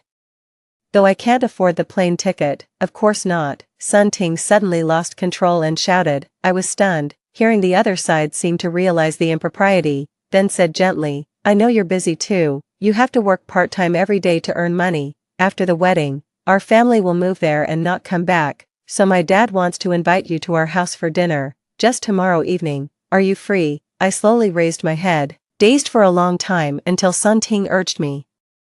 I just came to my senses and said, sure, tomorrow night then, rain or shine. 4. Under the scorching sun, I rode a shared bike to the art studio, my back soaked with sweat, yet I didn't even feel the heat. I gaze at the easel covered with canvas before me. Beneath the canvas lies nothing but blankness. As expected, the nervous assistant standing beside me watches with unease. She is afraid, yet I laughed. It took me a long time to find my voice. I asked her, where are my paintings? She kept her head down without speaking, then stammered that she didn't know. How much did she pay you? The assistant remained silent for a long time before suddenly speaking. I'm sorry, I found it amusing. You say sorry, yet you knew it would hurt me. Why did you do it anyway? My mom is hospitalized and needs a large sum of money for surgery. I'm sorry, I really am, but I desperately need that money. Besides, there's no guarantee you'd win the competition anyway. She's latched onto the Qin family. It's all prearranged. This didn't move me. I didn't look at her. It's not just this one piece, right? Or rather, is there any piece you didn't give to her? She abruptly fell silent. How many surgeries has your mom had? If you want money, just say it straight. No need to play the victim. Could you possibly be worse off than me? My mom's already dead. I felt my nose sting. Every time I think about my parents, I really want to cry, but I have to hold it in, at least in front of the thief. Not sure what nerve I hit, but she suddenly looked up with a vicious glare. There's no surveillance, no evidence, you wouldn't even know where to file a report. Go ahead, try to sue me. With that, she grabbed her bag and left. Suddenly, I felt completely drained and collapsed onto the floor. I was thinking about how my parents died. 5. I failed the art college entrance exam during my senior year of high school. Seeing that I had no school to attend, my father became so distressed he couldn't sit still, running everywhere begging for help. Finally, in front of the principal's house, weakened by days of anxiety and not watching his step, he stumbled and was hit by a passing car, never to stand up again. My mother was overwhelmed with anxiety, her heart disease relapsed, and she suddenly fell ill. I sold all the valuable items at home and borrowed money everywhere, but relatives turned us away. Only my high school classmates Lin Luoshan and Sun Ting lent us money. Unfortunately, it still wasn't enough, and my mother didn't survive that winter. From then on, I valued money more than anything else, reluctant to spend on anything, and worked desperately to save and accumulate money. But now, even though I've finally saved enough for my mother's treatment, she can never come back. I'm wondering, what's the point of me saving all this money? My parents are never coming back. 6. At 8 tonight, I arrived punctually and rang Sun Ting's doorbell. Sun Ting's father was our high school principal, living in a standalone villa on the suburban hillside. At the dinner table, as I looked at Sun Ting's face brimming with happiness, I suddenly found myself inexplicably bringing it up. Ting Ting, why didn't you marry Lin Luoshan? The dinner table fell into complete silence. Lin Luoshan, the heartthrob of our high school, was that aloof artist-type male god. Both Sun Ting and I adored him back in the day. Sun Jichuan first snorted disdainfully. A penniless painter is worthy of my daughter. How could he compare to the Qin family? Sun Ting, however, took a sip of wine and said, "Chilly, you're still hung up on Luoshin, you're quite the loyal one." I lowered my head with a bitter smile. Yes, wasn't it for him that I chose the art school path back then? Luoshin is just good looking, the kind that young girls like. Had I known it was the Qin family from the capital, she hesitated. Had I known earlier, I would have let you have Luoshin back then. It's not too late even now. Listening to their family's fantasies about Sun Ting marrying into the Qin family, I stirred my spoon absent-mindedly. They were so engrossed in their conversation that they didn't even notice I hadn't taken a single bite. I put down my chopsticks, no longer pretending to eat. Sun Ting, is this the most hopeful and happiest moment of your life? Sun Ting was still immersed in visions of the future, of course. It was actually her mother who noticed something wrong first. She sniffed the air. "What's that smell? Something's burning." Sun Ting frowned. "I smell it too, Mom. Did you leave the stove on?" "It's not that she left it on," I softly retorted. "It's a fire." The flames spread inward. They tried to stand up but their muscles went weak, collapsing one by one. They could only watch as I stood up unaffected, fetched oil from the kitchen, and leisurely poured it on the curtains, tablecloth, and every flammable surface. Sun Ting trembled and asked me in extreme fury why I was doing this. "Are you insane, Chiu Li? What are you doing?" "Insane? But Sun Ting, you stole my life. 10 years ago, your father had someone swap our art exam scores. My painting was replaced with yours." "Sun Ting, how does it feel to steal someone's spot in college? Money sure is great, you can swap anyone's painting you want. You stole my painting to get into college 10 years ago. And all these years you've been stealing my paintings to enter competitions, win awards, and market yourself as the beautiful female artist, both parents alive, fame and fortune in hand, and next month you're marrying into wealth. You've really had it good all these years." Finally, I picked up the red wine and poured it over them slowly and deliberately. I sighed. "But Sun Ting, I haven't been doing well, not at all. All these years, I've been muddling through, living a life worse than death." I kicked Sun Ting's father, Sun Jichuan, who was lying beside me. "Uncle Sun, you understand me, right?" But Sun Jichuan saw the world-destroying madness in my eyes. He was terrified, truly terrified. His hand trembled as he reached out, trying to grab my pant leg. He wept bitterly. He said, "Shaoli, if you forgive Uncle Sun, she's my only daughter." She knew her paintings weren't good enough to pass the exam and cried for several nights. Uncle Sun couldn't bear to see his daughter so heartbroken, so he bribed the invigilator during the art exam. "Shaoli, please understand a father's heart." After a long silence, I suddenly spoke up. "What about my father then?" "My father begged and searched everywhere for help back then. That day when he came to your house, he happened to overhear you discussing with the admissions officer about swapping my art exam results. As he turned to expose you, you stopped him. You argued and struggled at the doorstep, and you pushed my father down the slope. You saw the car coming and deliberately pushed him, didn't you?" "Sun Jichuan, you are Sun Ting's father, but does that mean my father isn't my father too?" Then I threw the prepared lighter upwards. Flames surged skyward, overwhelming everything in sight. Their shouts, screams, and pleas for mercy were nothing but noise to me. Indeed, the sorrows and joys of this world are never truly understood by others.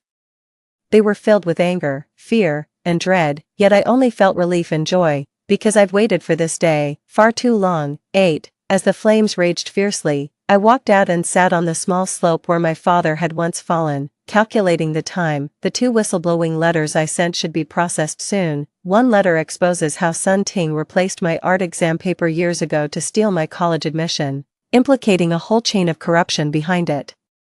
The other letter was sent to the Art Association, reporting Sun Ting's plagiarism and theft of others' artworks for competitions. I know it's nearly impossible to reopen the case of my father's so-called car accident from years ago, so tonight, the contents of the voice recorder in my hand will be made public. Before coming here, I already contacted a friend at a news agency and handed over all the evidence and documents from these years to them. The goal is to drop a bombshell right after tonight's shocking, premeditated arson and murder case that has shaken society. I never thought my first personal smartphone would be used in such a situation. I turned on the recording and calmly recounted everything in front of the camera. Finally, I hope to use X-rays to examine all the paintings under the name of the artist Ping Ting, also known as Sun Ting. Moon in Heaven is my work, and I had long written my suicide note beneath it. Thank you. I clicked send, dispatching multiple copies of the recording and video, fulfilling my final wish. With everything prepared, I called the police and turned myself in. When the fire truck's siren sounded, I drank the poison I had prepared in advance. Ever since I found that admissions officer 5 years ago, I had been planning today's feast of revenge. I want Sun Ting to fall from the highest point. I want her to be disgraced after death. I want her entire family to be scorned and spat upon by millions even in death. Tomorrow marks the beginning of autumn, and I, Chiu Li, this vicious villain, ultimately died before the autumn dawn, but I have no regrets. I will never regret it. 9. Later, the X-ray examination results came out. Beneath every painting signed by Sun Ting, identical words were written in crimson cinnabar ink. In 2012, Sun Ting swapped Chiu Li's art exam papers, and Sun Jichuan killed my father. Their daughter stole my original paintings. Every signed piece bears this message. Only the painting titled Moon in Heaven was different. Beneath it lay Chiu Li's final words: since my parents passed away, there's been no place to return to. My life, Chiu Li, has been muddled and aimless, with no destination in sight, tossing and turning at midnight. I only regret 2 things. I regret becoming an art student. I regret befriending Sun Ting. 10. I never imagined I'd have the chance to open my eyes again. It wasn't the medical staff who brought me back. It was my father's spit hitting my face. You study art. What kind of art are you studying? Your teacher says your grades are quite good, so focus on your exams with peace of mind. Aiming for a 211 university is absolutely no problem. Let me tell you, you better stop running off to the art studio so much. I was stunned for a long moment, just dumbfounded, staring blankly as my dad scolded me while holding a spatula. Then my mom smacked the back of his head. Qiu Dezhuang, keep your mouth shut. You know this child has loved painting since childhood. Can't we just have a proper conversation? Ouch, honey, stop hitting me. It hurts, it hurts. I stared dumbfounded at the middle-aged couple bickering and seemingly flaunting their affection before me. My vision blurred with warmth as tears suddenly streamed down. I'm quitting art. 11. I never expected that I would actually return to my first year of high school 12 years ago. Both my parents are still alive. My life has returned to a time when there was still hope. After long and careful consideration, I swear I will never repeat the same mistakes in this lifetime. 12. I returned to the classroom, vowing to study hard, get into a good university, and find a decent job in this life. To live happily with my parents for the rest of my life. As for fame and fortune, I never really cared much about them in the first place. Fortunately, I returned before that little bitch Sun Ting found out about my painting talent. This time I promised my teachers and parents that I absolutely won't become an art student. No matter how hard STEM subjects get, I'll study them properly. Academic qualifications are truly important.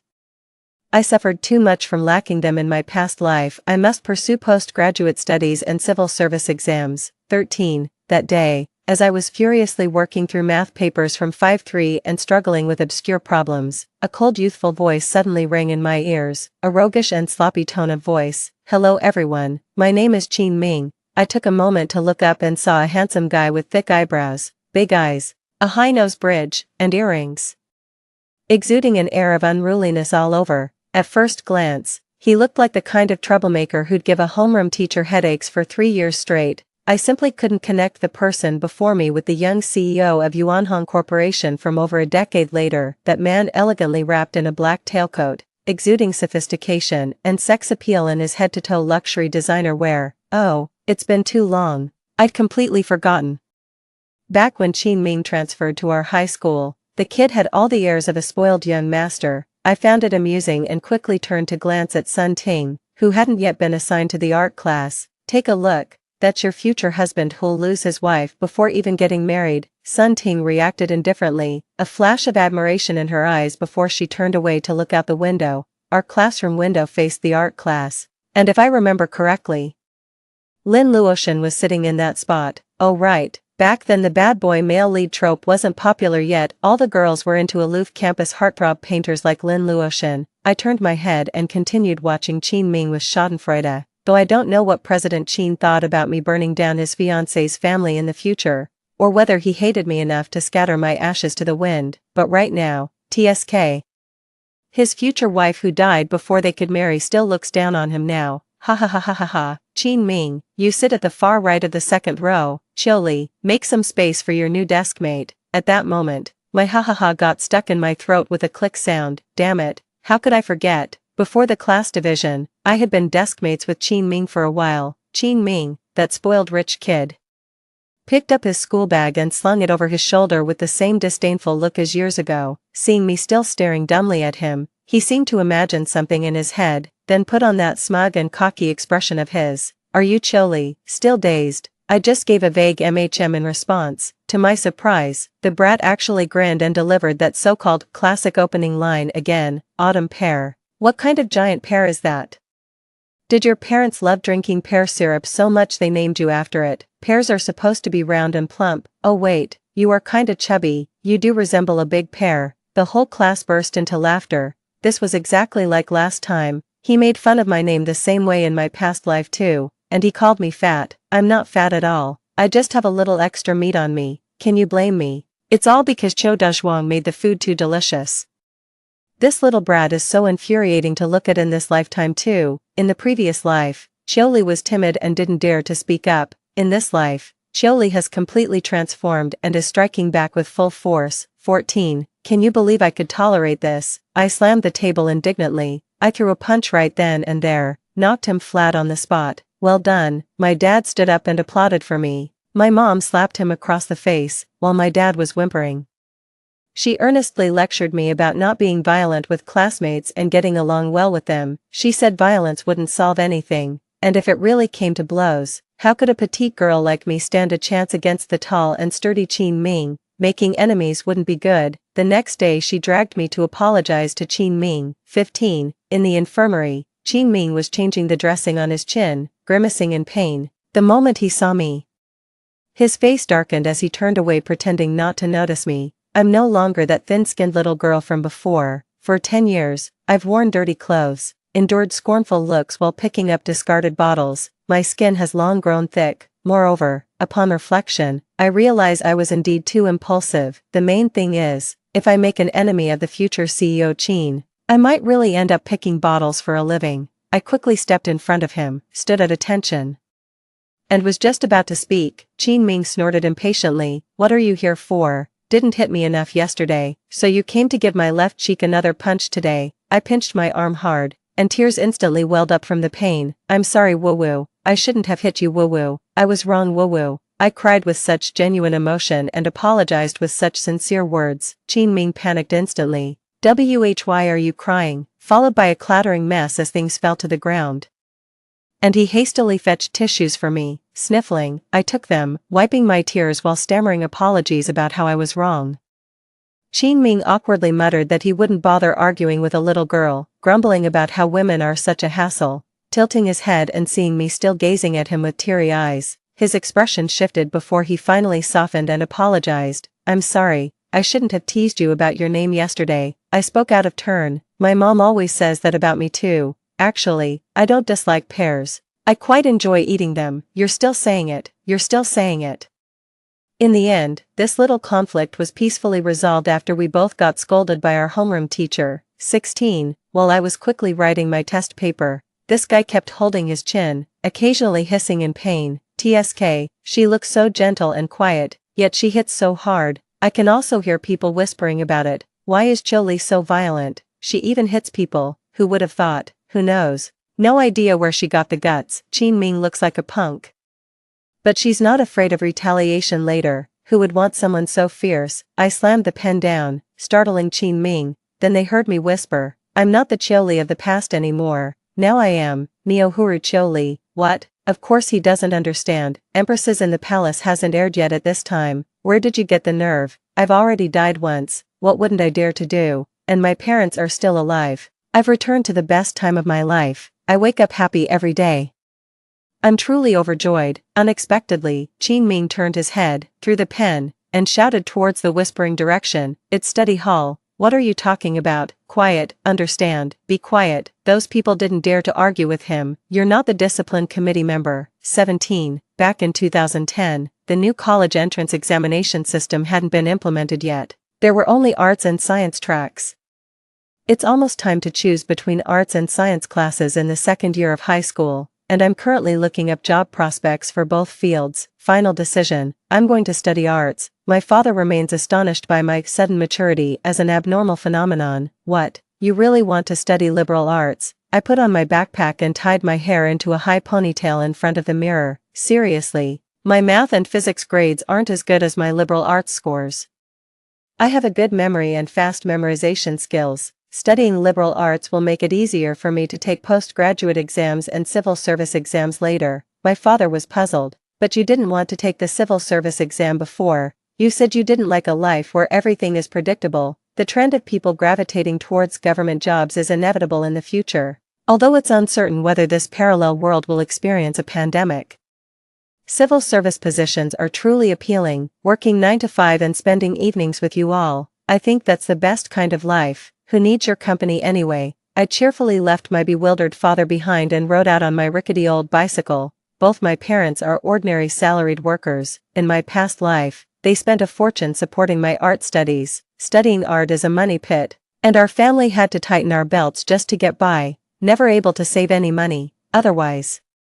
We wouldn't have been unable to afford treatment when my mom's heart condition relapsed. Such a situation must never happen again. Every month, I coax and persuade my mom to go to the hospital for checkups. Fortunately, the doctor said my mom's condition is stable, and she just needs to be careful in daily life. But there's only one thing I didn't expect. When I transferred to the elite liberal arts class and was just about to sit down after arranging my desk and chair, suddenly, a figure leaned over from beside me, smiling at me with 2 little canine teeth showing. Hey, what a coincidence, little deskmate, Qin Ming. Qin Ming patted the dust off his coat and sat right beside me. Why do you look so surprised? But didn't you study science in your past life? Why didn't you join the science class? Qin Ming placed his backpack into the desk, putting the textbook there first and asking for permission later. If I go to the science class, whose homework am I going to copy? What a simple and unadorned reason. He took out 2 lollipops, handed one to me, and unabashedly unwrapped his in front of everyone before popping it into his mouth. Liberal arts or science, it's all the same. My family's sending me abroad for college anyway in my senior year. Oh right, Qin Ming went abroad for studies during his senior year in his previous life. He wasn't meant to stay long. Young Master Qin's high school routine in his previous life wasn't much different from this one. Daily activities involved teasing chickens and dogs, taking TOEFL or IELTS practice tests in class, or sleeping with headphones on. Between classes, he'd gather his troublemaking friends to go wild, breaking school rules 800 times a day only to bribe his way out of trouble. When bored, he'd sneak off to the art class to flirt with the school beauty Sun Ting. The epitome of a spoiled young master. Who could have imagined he'd grow into a reliable adult 10 years later? Probably learned his lesson while studying abroad and started taking studies seriously. 18. Hey, by the way, why haven't you been visiting the art class lately? It's been ages since you last saw Sun Ting. I looked up from my practice problems, puzzled. Haven't you stopped going there lately either? Oh, they were going for training camp recently. And Lin Luoshan borrowed my class notes. I need to get them back from him before class. Qin Ming originally wanted to sleep with his head down, but probably got woken up by me, mumbling, then why haven't you been going to find Lin Luoshan lately? Oh, I thought running back and forth like this was too troublesome, so I just gave him everything after school and get it back before class tomorrow. Qin Ming sneered sarcastically twice. Oh, he's really diligent. Just then someone called out to me, Chili, Lin Luoshan is here to see you. Qin Ming completely gave up on sleeping and sprang up abruptly. It was the 8th class period, with the afterglow of the setting sun casting a warm hue on the boy's crisp white shirt. The youth by the door was slender yet upright in posture, like ink bamboo beyond the rain eaves, quietly elegant and refined, like someone who stepped out of an ink painting. Lin Luoshan gave me a faint smile and a slight nod. I hurriedly pulled the notebook from my bag and handed it to him. Old Zhang covered more college entrance essay strategies today. I took notes for you. Here. The young man received it with both hands and smiled in thanks. By the way, Shaoli, my mom made corn ribs today. I'll bring some over for you guys tonight. Oh, that's too kind of you. Qin Ming kept glancing back and forth between us, his eyes full of resentment. Oh, what's the relationship here? Delivering meals, little deskmate, you never mentioned this to me. Lin Luoshan was taken aback, just about to speak when I cut him off with a loud shout. His family and mine live in the same residential complex, so you could say we're neighbors by a roundabout connection. His mom and my mom get along quite well. The difference might be that his family has a 4-bedroom, 2-living room, 2-bathroom apartment. while mine only has 2 bedrooms and 1 living room, crying. When Lin Luotian left, the girls in our class were still propping their chins in their hands watching him, turning to say how envious they were of you. Shaoli, what's there to envy? Qin Ming snorted, then turned to press me further. Why did you give him your notes? Me, 200 per subject for notes. Qin Ming fell silent for a long moment, then tentatively extended a finger. What, you want it too? 100 won't be enough. Fine, since you're my deskmate, I'll give you half off. No, my mom saw my report card the other day. She said she'd sacrifice family ties for justice. What I mean is, Qin Ming's throat bobbed nervously twice. Are you free to tutor me this weekend? Only a fool turns down easy money. How much can you pay per hour? I stared at his outstretched hand. 1,000. Qin Ming looked at my instantly changed expression. No, is that not enough? Then, stop. I promptly halted this naive rich young master. Let's go by market rates. For one-on-one tutoring, it's usually 100 to 150 per hour. How much time can you dedicate to tutoring on weekends? Qin Ming thought for a moment. I have other classes on weekends, but I can spare 2 hours a day. I quickly calculated how long I could tutor him from now until senior year and how much money I could earn. Here's the deal, I won't overcharge you, just 100 yuan per hour. We'll stay an extra hour after school each day, and I'll find an empty classroom for one-on-one tutoring. On weekends, it's 150 yuan because my original study schedule is tighter then. Qin Ming's face clearly read, why is this so cheap? Meanwhile, I was ecstatic inside. 5 days, 5 hours, 500 yuan, weekends add up to 600, 100 per week, 4 weeks a month means 400, holy shit, I'm actually making 4,000 yuan a month in high school just by tutoring my rich deskmate. I immediately clenched Qin Ming's hand tightly, righteously declaring, deskmate, don't leave after school today. Qin Ming, 19, old Chiu and comrade Lao Li unanimously approved my tutoring arrangement for my deskmate, but I was too embarrassed to disclose how much he actually paid me. I feared they'd be so shocked they'd hold Qin Ming back and reject this marriage proposal overnight. I mean, this business deal. Since we've taken their money, we should do the job properly. I found some comprehensive test papers for Qin Ming to identify his weak knowledge points and chapters, then focused on tutoring those areas. I realized Qin Ming just wasn't studying hard, he actually grasps concepts very quickly when he applies himself. For some advanced math problems, his mind works even faster than mine, once he arrived at the correct answer using a different method. As I compared it repeatedly with the pre-prepared answer sheet I had, I suddenly realized his approach was more straightforward. Teaching the apprentice didn't leave the master starving. Instead, it took them both to greater heights. Over time, our math routine mostly involved me finding problems, Qin Ming writing solutions, me questioning his answers, him patiently explaining his reasoning, and me having sudden realizations. I immediately refused the tutoring fee that day, insisting we could never accept payment for math sessions anymore. I still needed his help. And we progressed together. Qin Ming couldn't win against my stubbornness. Fortunately, Qin Ming wasn't very good at liberal arts subjects like writing and politics, so I could still charge tutoring fees for those. He had a science-oriented mind while I had a liberal arts-oriented one. Over time, we complemented each other and made progress together, bringing out the best in each other. 20, however. This student had just one bad habit, easily distracted. That day we were working on sequence problems in an empty third-floor classroom. The sequences were relatively simple, and Qin Ming finished quickly. Then he propped his chin on his hand and just stared at me, zoning out. His stare made me uneasy, so I couldn't help but wave my hand in front of his eyes. Qin Ming suddenly grabbed my wrist. His palm was scorching hot. I felt like my wrist was being burned. I stared at him blankly. The distance between us seems a bit too close.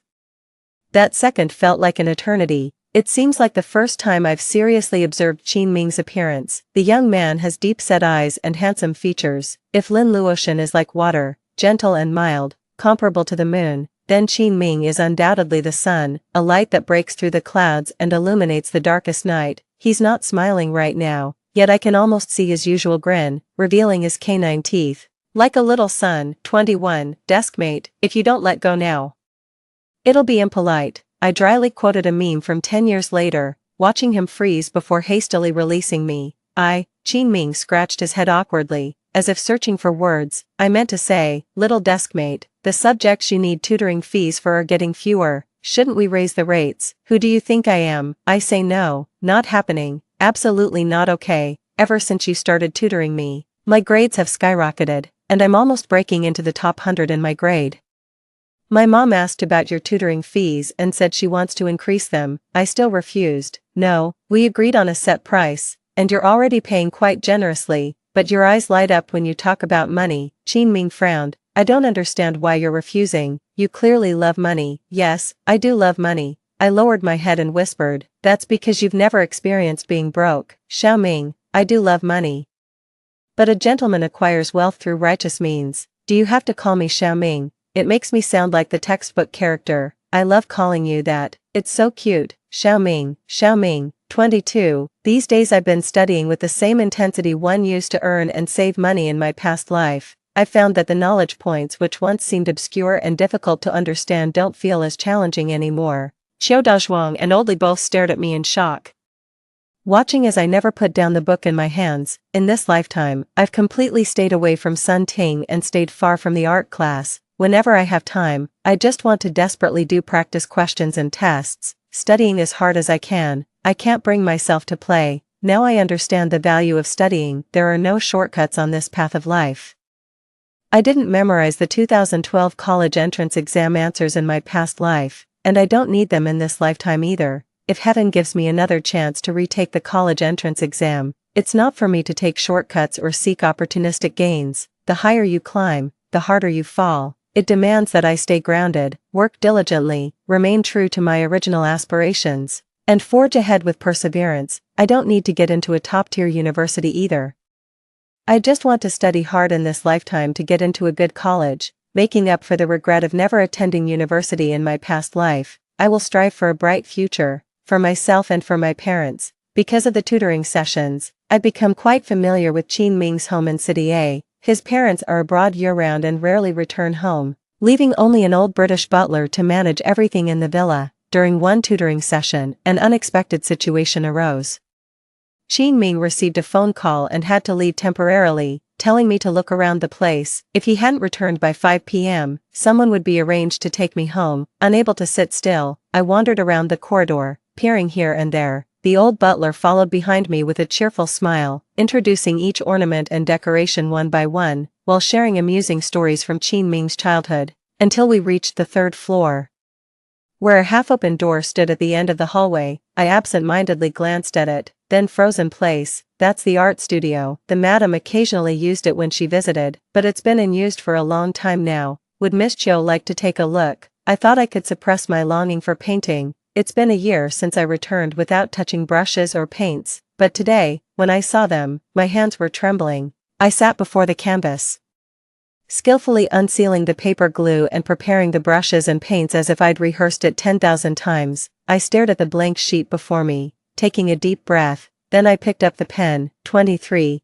I lost all sense of time passing, painting purely by mental imagery, coloring through muscle memory alone. Only painting allows me to wholeheartedly, temporarily forget everything around me, forget painful memories, forget hatred, and just paint quietly.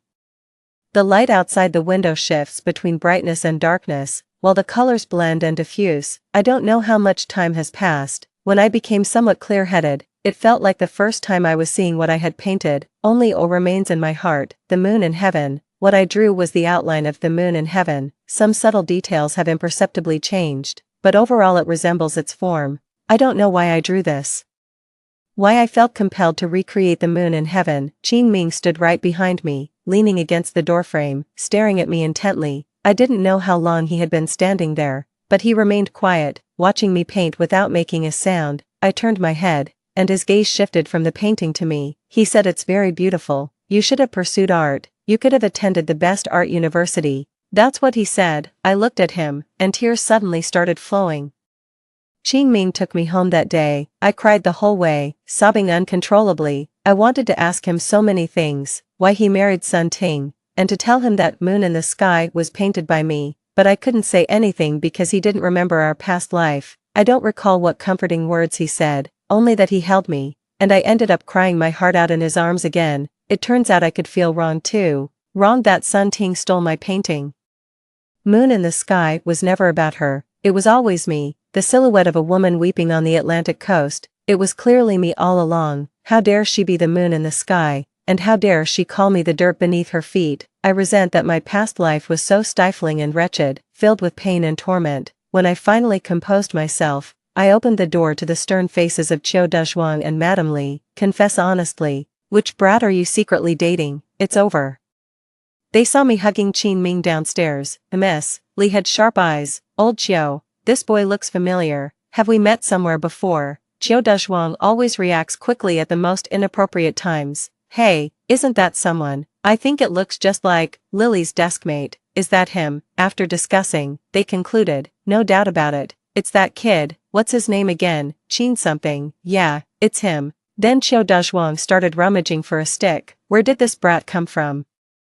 Eyeing our Lily. Just wait, I'm gonna beat him up. Skipping studies in high school to chase after puppy love. Tsk tisk. Mrs. Li quickly held him back, whispered something in his ear, then smiled at me. Lily, invite him over for dinner tomorrow. Your dad will cook braised pork ribs in the evening. But I feel that smile was a bit too nuclear friendly. Are these braised, really pork ribs? 24. During class the next day, I couldn't help but keep glancing at Qin Ming, stealing several secret looks at him under the cover of my textbook. I really don't know how to bring it up with him, but I think if I don't invite him home for dinner, Chiu Dezhuang's temper would make him storm straight to the school. Qin Ming was solving math problems when he seemed to notice something, quickly turning his head, while I swiftly averted my gaze. After a while, I sneakily took another peek. Qin Ming turned his head away from me, seemingly focused on solving the problems.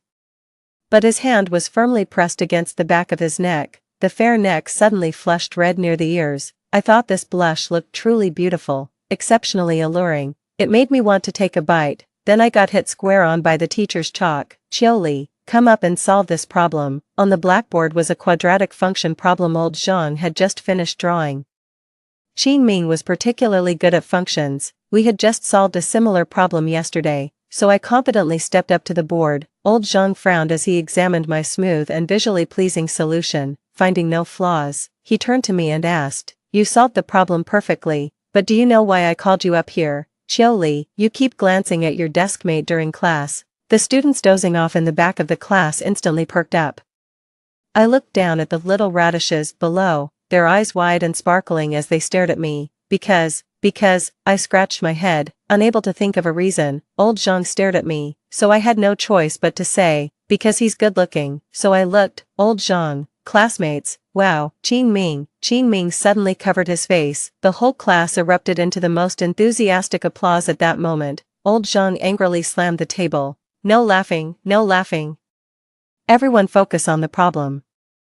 Yet he couldn't suppress the jeers and laughter. During the oppressive high school years where lifting your head only revealed stacks of exam papers, under strict school regulations where nothing but studying was permitted, everything else was forbidden and labeled as frivolous pursuits, all passionate emotions and youthful audacity burst forth like the most vibrant colors, boldly painting the most striking strokes across the dull canvas of high school life.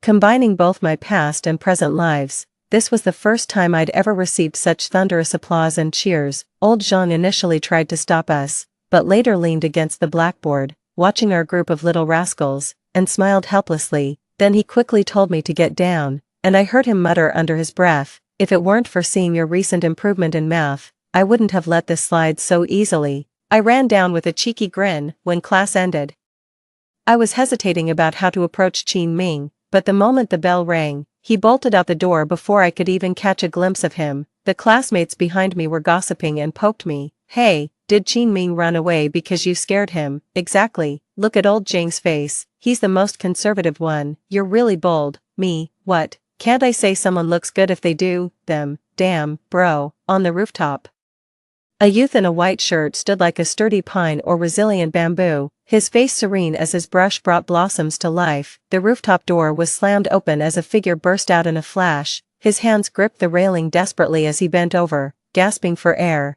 Then he slid down to sit on the ground, burying his entire face in his knees and arms. His face flushed crimson. Lin Luoshan was utterly dumbfounded. Classmate, what's wrong with you? Do you need help? Should I call 120 for you?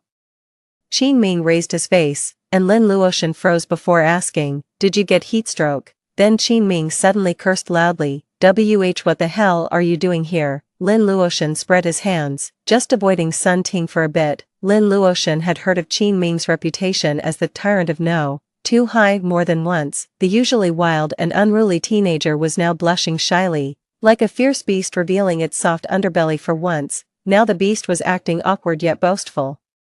Tilting his chin up at him, Qiuli confessed to me, Lin Luotian. After Qin Ming left, Lin Luotian silently took out his phone and dialed a number. Hello, Uncle Chiu. Qiuli is in a puppy love relationship. When Qin Ming walked into the classroom expressionlessly and was about to sit down, I seized the opportunity to quickly say, my mom wants you to come over for dinner tonight. I heard the sound of a chair falling over. Throughout the entire day's classes, Qin Ming inexplicably had a sense of tension. He got 3 English questions wrong and copied the wrong numbers in physics problems. I could tell his mind was elsewhere. It can't be that serious, right? I just teased him a little during math class. When school ended, he rushed off in a hurry, even skipping today's tutoring session. On the way home from school, Lin Luotian unexpectedly followed me and sternly recited the school rules to me. They particularly emphasized the rule about no early romance. Lin Luotian kept his eyes on the road ahead, but his words were directed at me. Xiaoli, Qin Ming isn't someone with our background should mess with. Do you know who he is? My smile faded as well. I know, Lin Luotian sighed. Xiaoli, you've been painting with me since we were kids. I'm an only child, and I treat you like a real sister. Otherwise, I wouldn't be saying such unpleasant things to you. He looked at me. Did you know Qin Ming's family is sending him abroad? He'll be gone for many years. Do you really think there's a future between you two? Don't get in too deep, Xiaoli. I know. I said I've always known. I shouldn't have dared to hope either. Just as I was feeling emotional, a beautiful girl with long flowing hair and graceful demeanor walked over. She stopped beside Lin Luotian and examined me with a scrutinizing gaze. It was Sun Ting. My eyes instantly turned cold. This time she didn't recognize me, just looked at me with her usual demeanor, using that gaze beautiful girls reserve for ordinary girls. Asian, who is she? Just like in my past life, she acted all high and mighty while pretending to be gentle and accepting, holding my hand as she said, the new CEO of Qin Corporation proposed to me. I'm going to become Mrs. Qin. You're happy for me too, right? Xiaoli, happy. I set a fire that very day. Let's all die together. Wipe the slate clean. So in this lifetime I don't want to deal with her. As long as she doesn't provoke me, I won't cause her trouble. She thought I'd forgotten. The transfer student who was my deskmate before I changed classes was named Qin Ming. To this day, I'm still puzzled why she didn't dare tell me that the person she was marrying was Qin Ming. I immediately blurted out, I'm his sister. Then I pushed away Lin Luotian, who was silently pleading for help with his eyes, and went home alone. I just couldn't understand why Qin Ming, after studying abroad for so many years in his previous life, still couldn't forget his first love and propose to her. In my past life, I burned his beloved fiancée to death. I don't even know if he scattered my ashes, but he was so furious he found a Taoist priest to curse me with eternal unrest. In my past life, I adored Lin Luotian. It was a childhood admiration that lasted into adulthood, but truthfully, switching to study art was more because of my own genuine passion. What about Qin Ming then? I asked myself, what about Qin Ming then? Didn't even agree to come to my place for dinner, fled overnight. Maybe I overthought it. What's the matter, Qiuli? Why are you so greedy, daydreaming in broad daylight? Could it be you're aiming to climb up the Qin family ladder and live a good life as their young mistress? Ordinary folks should just focus on getting into college, grad school, or civil service exams. With no men in your heart, drawing your sword feels divine. But why can Sun Ting be with Qin Ming? Damn it, damn it, damn it, damn it. I was just about to tell my mom that Qin Ming wasn't coming when the doorbell suddenly rang. Qiu Dezhuang put down the spatula and volunteered to answer the door. My dad froze in place. My mother called out in confusion, Qiu Dezhuang, what's wrong with you? And then followed after him. The couple stood petrified in place. Across from them stood a tall, long-legged young man in a well-tailored suit. I almost didn't recognize him. He'd even styled his hair, tidying up the usual messy strands. Behind Qin Ming stood the old butler, along with several men in suits carrying gift boxes, maintaining a 2-meter distance. My dad and mom stared at Qin Ming, who stood stiffly with perfect posture, and the gift boxes that nearly filled the entire first-floor hallway. They were completely stunned. 25, according to my dad, Comrade Qiu Dezhuang. He later admitted being terrified by the grand display, initially thinking Qin Ming had come to propose marriage. Then Qin Ming got quite nervous and solemnly greeted them as uncle and auntie, which made my dad even more concerned. Qiu Dezhuang panicked and said, "Just eat your meal, why bring so many things?" As common folks like us, we'd never seen such a grand spectacle in our lives. I was dumbfounded too. Watching the old butler and my dad engage in a back-and-forth battle. "Please accept it. Miss Qiu has worked hard tutoring our young master." "No, no, take it back. It's also our madam's wish, just a small token of appreciation," and so on. I quickly pulled Qin Ming aside. "Why are you dressed like this? You. Qin Ming nervously adjusted his collar upon hearing this. "And no, does it not look good? I thought since it's my first time meeting your uncle and aunt, I should dress more formally." The way he looked at me, like a child who'd done something wrong, made me even more nervous. I quickly shook my head. "That's not what I meant. It looks good, and no, not just good, it's handsome, very handsome." What am I even saying? Qin Ming's eyes instantly lit up, pupils dilating with a galaxy-like sparkle that left me momentarily stunned. Even his shy, evasive gaze blurred as I faintly recalled, never in my past life chasing Lin Luoshan had I seen eyes this breathtaking. They shimmered, they galaxy glistened, they gazed only at me. When I spied that familiar yet strange Qin Group CEO while tailing Sun Ting behind the door, those icy eyes barely connected with the ones before me now. While staring intently into Qin Ming's eyes, I failed to notice the young man's fair face rapidly flushing, just as he was about to reach out. My father abruptly called for him to stop. Hey, what are you two doing?" My father frowned at me. It was clear that if there weren't outsiders present, he would have scolded me directly. "Come inside and wash your hands for dinner." I think they actually intended to set up a trap banquet, but Qin Ming's unexpected move caught them off guard. Qiu Dezhuang couldn't refuse the butler's insistence and was forced to leave behind several gift boxes. Then sat gloomily at the dining table picking at his rice.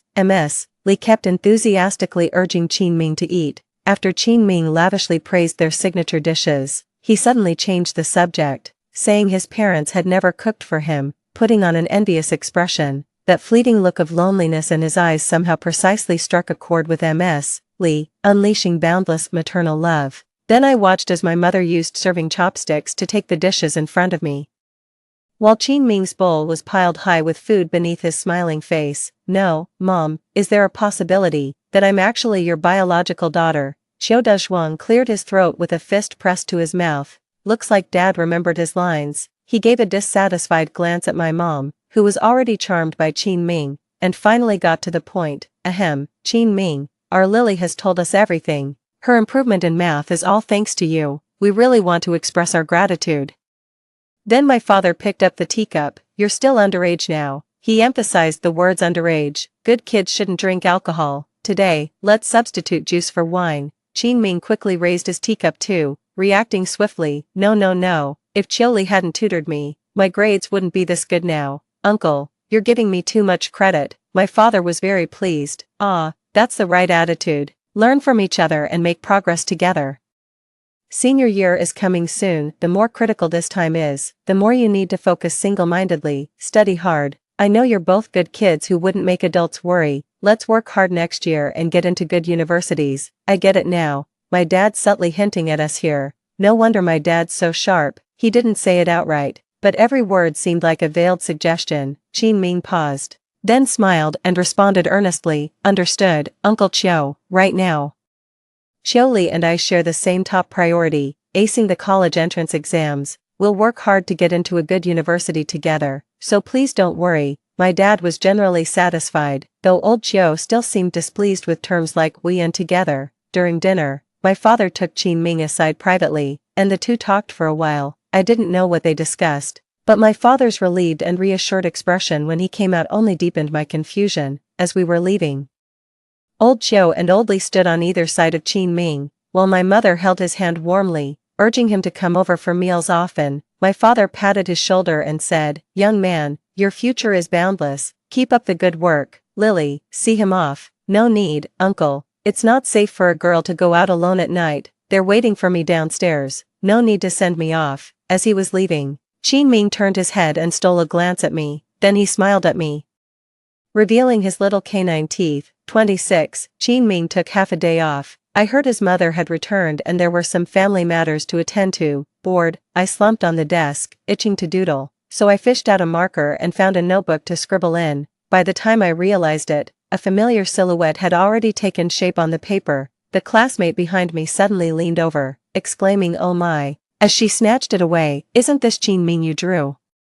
"Still saying nothing's going on between you two. Why would you doodle him if nothing's going on?" I snatched it back with a whoosh, trying to cover up by shielding it with my arm. "No way, no way. I was just doodling out of boredom." The girl sitting behind me was a short-haired bespectacled lass. She looked at me and let out a mischievous "heh chuckle. "The whole class is gossiping about you two now. Though he's not as handsome as Lin, the school heartthrob. Jean Ming is quite good-looking too. Come on, a guy who blushes is super adorable." I got defensive immediately. "Who said he's not as handsome as Lin Luoshan? What's wrong with your eyesight? Trust me, Jean Ming's type will be killing it 10 years later." "But how did he grow into that cold CEO personality later? He's so lively right now." The classmate behind me clicked their tongue. "See, a voluntary confession without pressure. But we recently came up with a name for you two as a couple. Like a CP, how about Dawn CP? Oh wait, the Dawn couple sounds better, much better." The popular 2008 Korean variety show We Got Married instantly sparked trends like couples and CP pairings. The girl sitting behind me was a total trendsetter, always at the forefront of fads. She was the first to ship Jean Mingyan and me as a CP and make others stan us. I immediately grabbed her arm to beg for mercy, urging her to drop this idea, otherwise the whole class would be calling us that by tomorrow. So embarrassing. Don't I have any dignity left? The homeroom teacher will definitely call me in for a talk. Then she giggled and ran away from me. I was utterly devastated. I couldn't even imagine what expression Jean Ming would have when he heard about this nonsense in the afternoon. Oh right, why isn't he back yet? 27, at noon after school. As I was rushing home on my beat-up bike, I saw someone. Sun Ting. Sun Ting had already transferred to the art class, thanks to her principal father, successfully ending up in the same class as Lin Luoshan, just like in the previous life, except for that girl beside her. The one wearing glasses, fair-skinned and delicate-looking, is Sun Yanyan. In my past life, Sun Yanyan was also in the same art class as me. She was excellent at drawing, especially still life sketches, if I remember correctly. She went to Lucerne Academy of Fine Arts in that lifetime. Watching Sun Ting pulling Sun Yanyan along affectionately, my heart suddenly skipped a beat. I didn't study art in this lifetime. Could that scumbag father and daughter still be plotting to steal and replace someone else's artwork? They actually set their sights on Sun Yanyan. I cursed under my breath.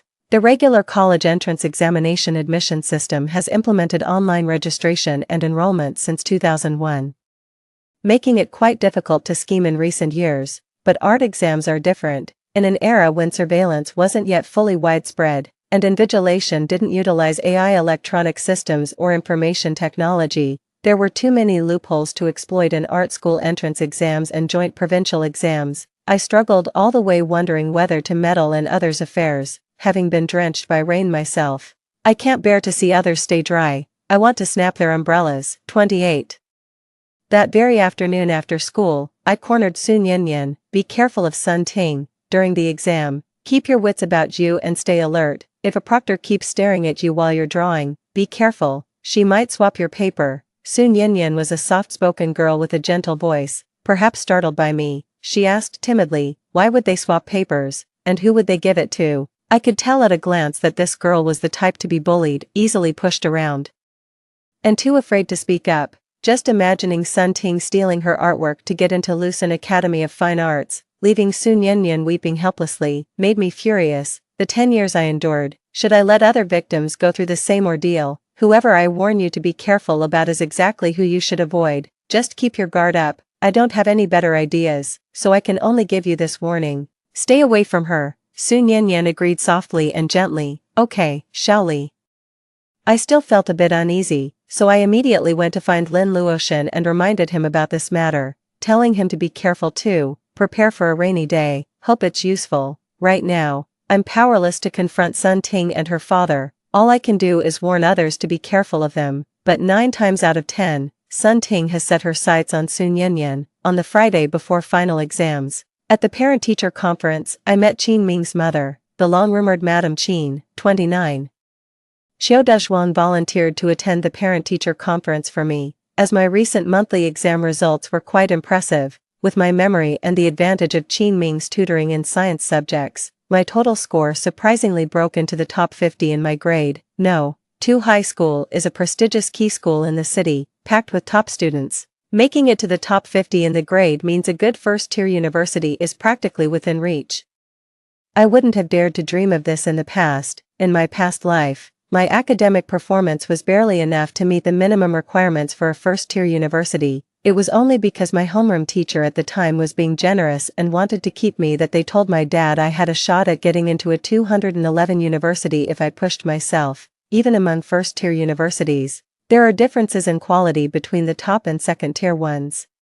The homeroom teacher was just being polite, never expecting that I'd actually have the confidence to aim for a 211 now, but my new homeroom teacher has even higher hopes for me, wanting me to get into a 985 university. The teachers really think too highly of me. Ms. Chiu, goodness, in my past life I never even set foot in a university, hee. Just thinking about it makes me happy. At the parent-teacher conference, they mostly just gave some motivational speeches. All the subject teachers specifically praised me and Qin Ming, completely avoiding any mention of the suspected puppy love situation. Instead, they used us as examples to motivate other students to keep learning and not slack off, showing that people can continuously improve. You ask how I know? Well, I was eavesdropping by the back door, listening to what was being said inside. Qin Ming, standing beside me, face-bombed and said I was being too obvious. The homeroom teacher and others could see me. The meeting was about to end, so he tried to pull me away. Qin Ming had barely pulled me a few steps away when a clear, melodious voice suddenly called out from behind, Ming Ming. Qin Ming instinctively tightened his grip on my hand as he turned around in panic, looking at the woman standing not far away, dressed in a flax-colored long dress. It was the first time I'd seen a woman who could wear flaxen hues so beautifully and gracefully. Her fisherman's hat and light-colored sunglasses, along with her linen-textured clothing, made her appear exceptionally ethereal. She walked in high heels, gliding toward us as elegantly as a fish. Ming Ming, why aren't you introducing me to your mom? Then, without waiting for Qin Ming's reply, she calmly took off her sunglasses and looked at me. You're so beautiful. I stared blankly at her face, and the words slipped out before I could even think. To my surprise, Madame Qin covered her mouth slightly and burst into laughter. Her laughter was as clear and crisp as silver bells. So that's how it sounded. Son, your little deskmate is quite amusing. Madame Qin looked at me with a smile. Such sweet words. Mother loves hearing them. Qin Ming suddenly let out a long sigh of relief. So you're Chili, she began. I thought her next words would be I've heard so much about you from my son.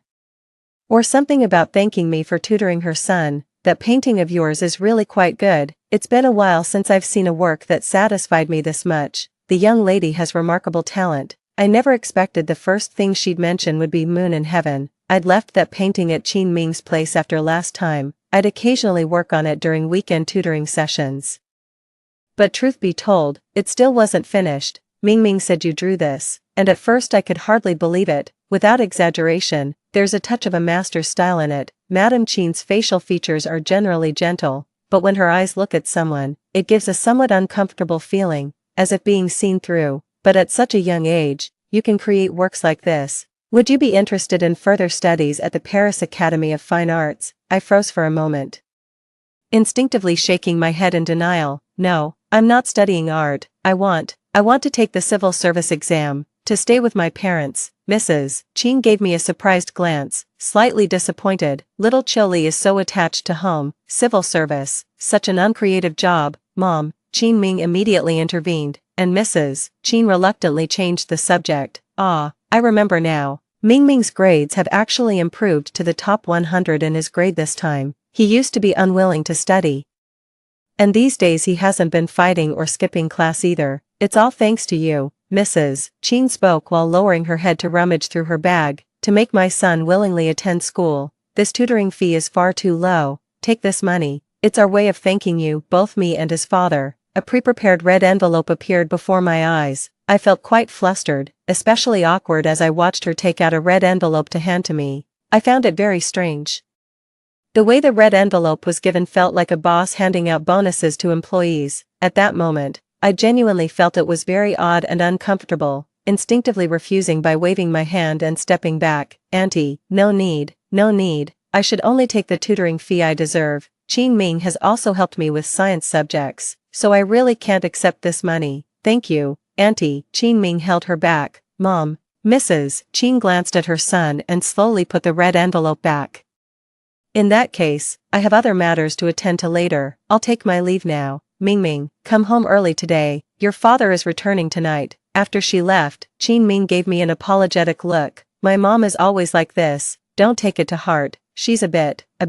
I smiled at him. I know. Auntie is quite nice and easy to get along with. Seeing that my expression showed nothing unusual, Qin Ming felt relieved and followed her. Mom, why did you give Chioli a red envelope?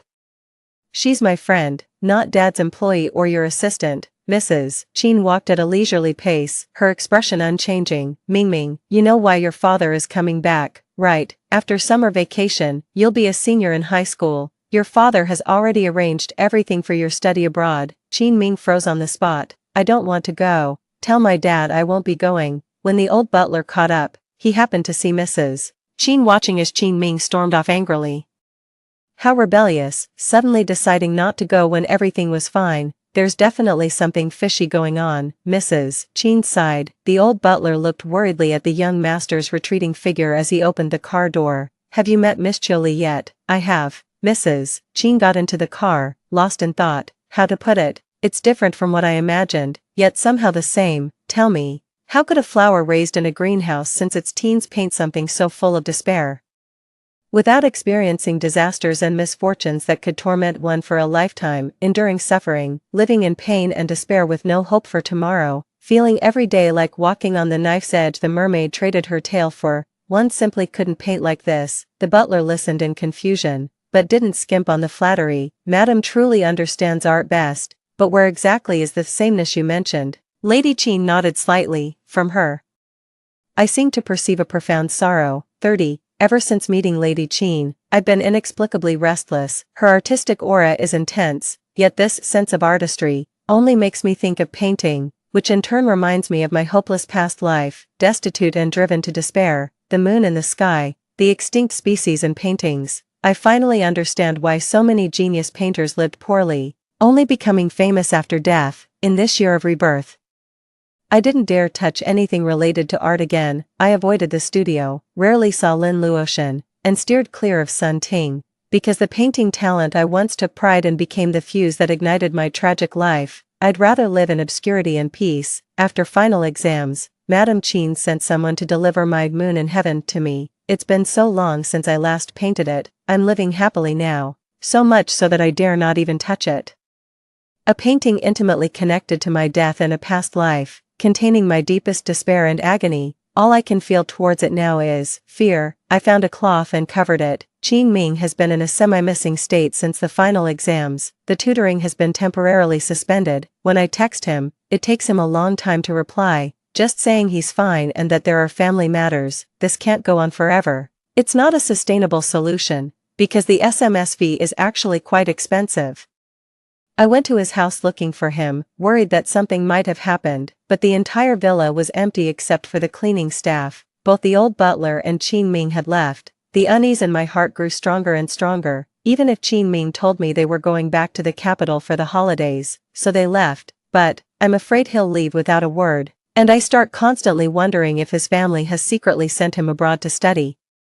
Qin Ming's response has always been to avoid the issue. He says he won't go, but he hasn't explained to me why he's leaving or when he might return. 31. I started constantly losing focus while studying. I know I feel extremely anxious inside, inexplicably anxious. My mind is in such turmoil, truly chaotic. I don't know what I'm thinking, but there's a voice in my head that keeps repeating, Chioli, Chioli. The future cannot be changed. Qin Ming will still leave, and your parents. Can they really survive? The butterfly effect. At night I began tossing and turning, unable to sleep a wink throughout the entire night. I dare not close my eyes. These past few days, whenever I close my eyes, I dream of a torrential rainy night where I kneel before my father's coffin, crying and begging them not to bury him, while my mother collapses in front of his casket. I gritted my teeth and handled my father's funeral arrangements, devoting my whole heart to caring for my mother. In the gloomy atmosphere, the hospital bills flow like water every day. and our money is nearly depleted. When my mother saw the exorbitant cost of the surgery, she was already struggling to speak at that point, and she said, "Don't treat me, don't treat me. It won't cure me. If I die, where will you get the money to pay back all that debt?" I refused. I knelt before the doctors and nurses, sought help from relatives only to be turned away, and even went to loan sharks, but my mother didn't want to burden me. By the time I finally scraped together the money and returned to the hospital, it was within the deadline given by the doctor. She stopped breathing. The next night, I dreamed I was in an art exam room as I was painting. The artwork before my eyes suddenly transformed into a deliberately poorly executed piece, one I'd never seen before, but I knew it was Sun Ting's work. I failed the exam again. On the third night, my 20-something self dragged my exhausted body after finishing the third part-time job of the day, then suddenly clutched a roadside trash can, covering my mouth as violent coughs racked me. Then I saw streaks of blood in the palm of my hand, then I fell heavily onto the road. The red blood streaks dripped into the red paint. I numbly wiped the blood gushing from my nose and, dizzily, picked up the brush to write red characters on the canvas. A few days ago, I saw the studio assistant take Sun Ting's money, so I placed the finished artwork in the most prominent position to make things easier for them, but I kept painting non-stop to submit Sun Ting's competition entry, until I felt nauseous from exhaustion. On the fourth night, Moon in Heaven was finally completed. But as I set the fire, a group of armed police stormed into Sun Ting's villa and pinned me to the ground. I watched helplessly as a familiar figure emerged from behind, wearing a black trench coat. It was Qin Ming. 10 years later, he looked down at me with cold indifference. Sun Ting walked up to me, crouched down, and with that beautiful yet venomous face, pinched my chin, whispering word by word, "Qiu Li, did you think you were the only one who was reborn? Thank you for those paintings." Which brought Qin Ming to my side. "After all, we were once close friends. The officers specially allowed you to attend our wedding before going to prison. Aren't you happy?" My eyes nearly burst with rage. My heart was torn apart. I wished I could cut her into 1,000 pieces and perish together with her. When I opened my eyes, my back was drenched in sweat. These nightmare-ridden days keep replaying the events of my past life in an endless cycle. Every time I wake up startled from the dream, I fall off the bed, then scramble up to grab my brush and tear open the canvas. Every late night, when my nerves are stretched to the breaking point, in this state of extreme tension, I paint the moon in heaven like a madman. I don't even know why I do this, but only by doing this can I feel slightly better. Seeing me float out of the room with unsteady steps and dark circles under my eyes every day, Ms. Li thought some evil spirit had possessed me and nearly panicked enough to call a Taoist priest for an exorcism. I painstakingly painted for several nights. The process of creating Moon in Heaven was extremely agonizing, and I could only complete it in the state of being awakened from nightmares late at night. When the final stroke was done, I suddenly felt a weight lifted off my shoulders. The night passed without dreams. 32. Strangely enough, after completing Moon in the Sky, I never had nightmares again, nor did I experience such painful emotions. After recovering, I went downstairs with Qiu Dazhuang and Ms. Li for an evening stroll around the neighborhood. Qin Ming stood under the orange streetlight, gazing at me intently. Ms. Li later described that day, saying my eyes lit up the moment I saw Qin Ming. I told them briefly, then ran quickly towards him. The moment I saw him, I had countless things I wanted to say, but when I stood before him, my eyes slowly grew warm. And I said with a smile, "Qin Ming, how come you've lost weight?" Qin Ming saw me running towards him and instinctively wanted to open his arms, but he forcibly controlled himself and lowered them. He had lost weight, really a lot. He stood there, looking travel-worn. It seemed like he had rushed overnight without stopping. There was an air of haste about him. I keenly sensed that something had happened. Otherwise, Qin Ming wouldn't have lost so much weight these days. His back slightly hunched. I didn't dare to guess what hardships he had endured. The moment Qin Ming saw me, his first reaction was to smile. I saw that little canine-toothed smile again. He didn't answer the question, his eyes crinkling as he asked with a smile, "Little deskmate, why have you lost weight too?" Not far away, I saw the old butler and a group of bodyguards I'd never met before. Qin Ming's condition didn't seem like that of someone who'd won a battle. He suddenly rushed over at night, as if it were the last time he came to see me. I knew he hadn't stood up to his family. In my previous life, I only learned about his family background 10 years later. It was a status I wouldn't dare dream of reaching in 8 lifetimes. The moment I saw Mrs. Qin, I knew her family's stance. It almost completely extinguished that last sliver of delusion in me. How could he ever stand against his father?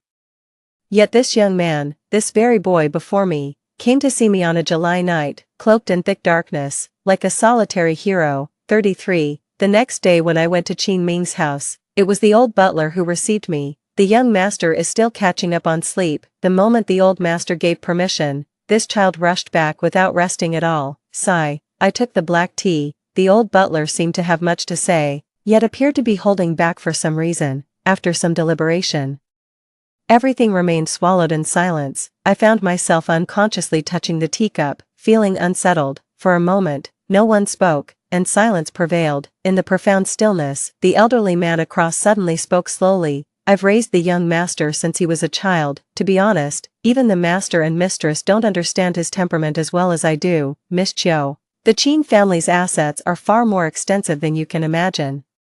With the master and mistress having only this one child, the burden on the young master's shoulders in the future will be beyond your estimation. At his previous school, the young master beat up several children of company and conglomerate bosses. Relying on his family background, he ran wild at school, becoming utterly lawless. That's why the master got angry and sent him here. It's long been said that No. 2 high school has a strong academic atmosphere, so they hoped it would help temper the young master's character. No wonder Qin Ming seemed so punchable when he first arrived. Turns out he was always a little troublemaker. The old butler's tone suddenly softened. But I know the young master wasn't inherently a bad child. He just wanted to get his parents' attention this way. The young master never wanted to come here in the first place. The academic pressure was heavy, the environment was poor. He despised everything about this place when he first arrived, counting the days until his father would send him abroad to study. Gradually, the boy stopped mentioning it and began talking to me about his deskmate, that girl who hit him on the first day of school. The old butler smiled at me as he spoke, and I lowered my head in embarrassment. So you've known about me all along, indeed. There aren't many who dare to hit the young master. The young master said his little deskmate studies extremely hard, more diligently than anyone around her. Though she's not among the top performers in class, she never dares to slack off for even a moment. The young master said that before he went to sleep, the girl was working on test papers, and when he woke up, she was still at it. That was the sleepiest time of day when everyone in class was dozing off, yet she remained awake, her eyes shining as she stared at the papers. Qin Ming once teased me, calling me a zealous believer in studying. At the time, I was struggling with math problems and only replied, I don't even like studying at all. The young master asked me, why do some people dislike studying yet are so passionate about it? I feel this question carries a bit of a let them eat cake tone. For ordinary families, studying is usually the only way out, and also the best way out.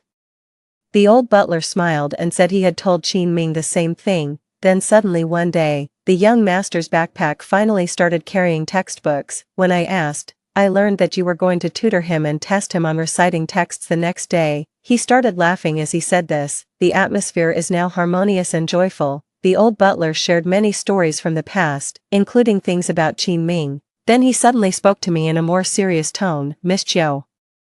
The young master has improved greatly now, and you deserve much of the credit. This is also what I reported to the master and madam. They are actually well aware of it. They also know why he suddenly changed his mind, opposed the family, and defied the master's arrangements. Even I can tell that this child really likes you. But Miss Chiu, in this world, affection alone cannot accomplish anything. I once heard a saying somewhere, don't listen to what a person says, listen to what they leave unsaid. What the old butler left unsaid was probably, Qin Ming defied his parents' arrangements for your sake, but in their eyes, this affection holds no value. My heart ached, but then I suddenly realized something. In Qin Ming's previous life, he didn't leave until mid-semester of senior year. Why is there such urgency to send him away right after sophomore year in this life? This doesn't add up. Then I hurriedly raised my head, clinging to the last shred of hope. I remember Qin Ming saying that his parents planned for him to study abroad during senior year of high school. It's only just the end of sophomore year. Why, that was the original plan. But unexpectedly, the young master has matured much more recently. Seeing the change in him, the master decided to move it up. After all, the earlier one studies abroad, the better. I couldn't make out what he said after that. In that moment, my mind went completely blank, my ears ringing. I was completely stunned. It was me, all because of me. that Qin Ming left early. If I hadn't tutored him, he wouldn't have corrected his study attitude so quickly, his grades wouldn't have improved dramatically, and his father wouldn't have noticed. Accelerating the study abroad plan, the butterfly effect, it's really coming true. Nothing will change, absolutely nothing will change, but I've never regretted it. Chili never regrets her decisions. Before knowing Qin Ming, I didn't care who he was or what his background was, but after getting to know him and becoming very familiar with him, I realized he was a truly good, wonderful young man who deserved a grand and brilliant life. I also hoped he would grow and improve. Little did I know this would only hasten his departure. The old steward continued. The mistress is quite open-minded. After discussing with the master, she proposed sending you abroad for studies as well. She's already picked a school in Paris. Ever since she saw that painting you made, her opinion of you changed. I suddenly spoke up, but I heard Qin Ming isn't studying in that country. Even if I go, we'd still be thousands of miles apart. I'm not some naive 17 or 18-year-old autumn pear. I've lived a lifetime already. I'm no fool. I understand the underlying meaning in Madame Qin's words. I looked at him, enunciating each word clearly. Madame Qin never changed her mind, whether it's Paris or here, there's no difference. From start to finish, their goal was to separate me and Qin Ming. The old butler paused for a moment. But this way, it's actually good for both of you, Miss Chiu. To be honest, Madame's suggestion is really excellent. You could further your studies in Paris, with your talent. Perhaps, there's no need. Thank you for your kindness, but I won't abandon my parents to go somewhere so far away alone. I'm their only child. Fame and fortune mean nothing to me compared to family. If fame and fortune were so important, why would I have willingly yielded them to Sun Ting in my previous life? Whether I go to Paris or not, it's my painting Moon in the Sky that will win the award. If I go now, what would be the point of living this life over again? The old butler sighed and dropped the subject. The young master refused too. He tried every means to persuade his father. But the master is not someone so easily swayed. At first, he threatened to jump off a building to force the master's hand, which infuriated the master and led to a huge argument. Then he was locked up, and all sharp objects were confiscated. In the end, the young master simply went on a hunger strike, refusing to eat no matter who tried to persuade or deliver food to him. No wonder he came back looking so much thinner. My heart almost stopped hearing this, and I urgently pressed him.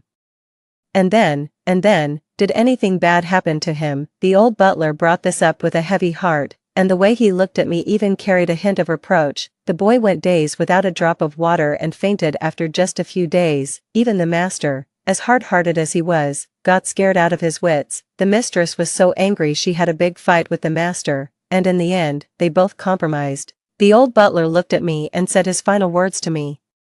They agreed to a 1-month delay, permitting Qin Ming to return and bid you farewell. I instantly gripped the armrest of the sofa tightly. 34. I sat dazedly before Moon in heaven for a long while. In the afternoon, my phone suddenly rang. It's Qin Ming. He only said one sentence. Little deskmate, do you want to go to Tibet with me? If I hadn't heard these things from the old butler, I would have thought he was joking with me, that it was a sudden whim, but after hearing the whole story, now I just feel like he was saying his last wish. So I made the bravest and most decisive decision of my life. Where should we meet? Qin Ming was stunned. These 2 days work for me, whenever you're free. But wait, will your parents agree? Let's go now. I held the phone with my shoulder while rummaging for a suitcase. Hold on, Xiaoming. I'll come find you after packing. After hanging up, even if Cuteswing scolds me, I'll still steal their suitcase and pack my bags without delay. I stubbornly insisted I must go, saying if he fought for me, why can't I take 2 steps toward him? Cuteswing firmly refused, blocking the doorway to prevent me from leaving. Dad, Qin Ming will be leaving in a month and won't be back for many years. It'll be 7 or 8 years before he returns. I can still go to Tibet many more times. And I can still travel to many places with you all, but I might not get another chance to go with him. We don't have much time left together. Qiu Dazhuang suddenly slid down from the door and wordlessly went to the bedroom. After a while, he came out holding a camera. I recognized it as his prized digital camera that he usually kept stored away. Qiu Dazhuang patted my head. Carrying cash when traveling is inconvenient. Take this card, the pin is your birthday. I heard Tibet is incredibly beautiful, so take lots of photos to show us when you return. Once your mother's heart condition improves, our family of 3 will make time to go together. Darling, help Lily pack her things. I stared blankly at the two of them discussing what to pack for me, my eyes welled up with warmth, and suddenly, I understood why I had lost the will to live in my past life after losing them. I will truly love Cutazwang and Laoli forever. An hour later, I flashed a bright smile at Qin Ming, ready to go anytime. Classmate Xiaoming. Qin Ming was still dazed, not fully recovered from the shock, but he curled his lips and said with a smile, "Let's go." Just as Qin Ming was about to book plane tickets, his father called, saying he had already sent a plane over. The suffocating feeling of being watched made me somewhat uncomfortable. A shadow passed over Qin Ming's face as he forced a smile, pretending not to care.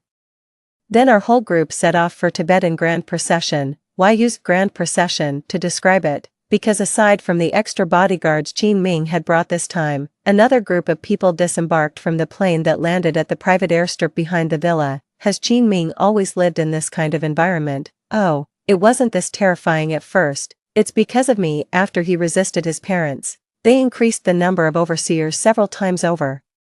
Thinking about this fills me with guilt, but fortunately, the old butler also went along this time. He's still strong and healthy, patting his chest while boasting that he once accompanied the old master to Tibet, so it's completely fine. 35. It was already late at night when we arrived in Tibet by transfer. As planned, our group rested at a hotel near Mount Namcha Barwa. When I lay down, my heart was still fluttering slightly with excitement. In my previous 28 years of life, I'd never left my province, let alone visited Tibet, the legendary place closest to the edge of the sky. I was so excited that I barely slept all night, my mind filled with recollections of the itinerary for the next half-month that the old butler had told us about on the road. Just thinking about it makes me so excited. I sent Qin Ming a text message, telling him to get ready and wake up early tomorrow to watch the sunrise. Before dawn the next day, I eagerly knocked on Qin Ming's door. He was already up and seemed slightly nervous when I barged in. Beyond the balcony lay the undulating Himalayan mountain range. Outside, the sky was already turning pale, though the sun hadn't risen yet. The old butler helped me set up my camera, then he stood by watching as Qin Ming and I wandered around, smiling to the bodyguard beside him. Young people sure are energetic. Clouds gathered over the mountain range, slowly tinged pink by the eastern horizon, soon bursting into a magnificent sunrise glow. The sunrise is coming any moment now. We're about to witness the golden mountain illumination. I excitedly tugged at Qin Ming's sleeve and shouted, watching it, watching it. We held our breaths in anticipation. After long minutes, the red sun finally broke through the clouds. At that moment, no, almost instantly, the highest mountain peak suddenly changed color. It's lighting up, look, it's lighting up. The people behind took out binoculars, and the nearby passengers were also excited. Golden light spread downward in large swathes, gradually enveloping the entire mountain range in its glow. The snow-white mountains now glow golden and radiant. The entire sky is a sea of golden-red clouds, with rosy golden light stretching and overlapping, turning the snow-capped peaks into golden mountains, as if stepping into a fairyland. At that moment, a verse by Sushar from class suddenly flashed through my mind. Lamenting the brevity of our lives, envying the endless flow of the Yangtze, wishing to roam with flying immortals, embracing the moon to last eternally. As Qin Ming finished speaking, I turned to look at him, then we laughed together. I saw the golden mountain bathed in sunlight. This would become a viral meme 10 years later. As I gazed at Qin Ming, he corrected, we saw the golden mountain bathed in sunlight together. They say those who witness the golden mountain bathed in sunlight will be blessed with good fortune for an entire year. I persistently finished reciting the trending phrase. Qin Ming tilted his head slightly, but I feel we're not just lucky for a year, we're lucky for a lifetime. I saw him flash that little canine tooth again. Yes, then let's be lucky for a lifetime, then be lucky for a lifetime, Qin Ming, so we can admire this magnificent landscape together.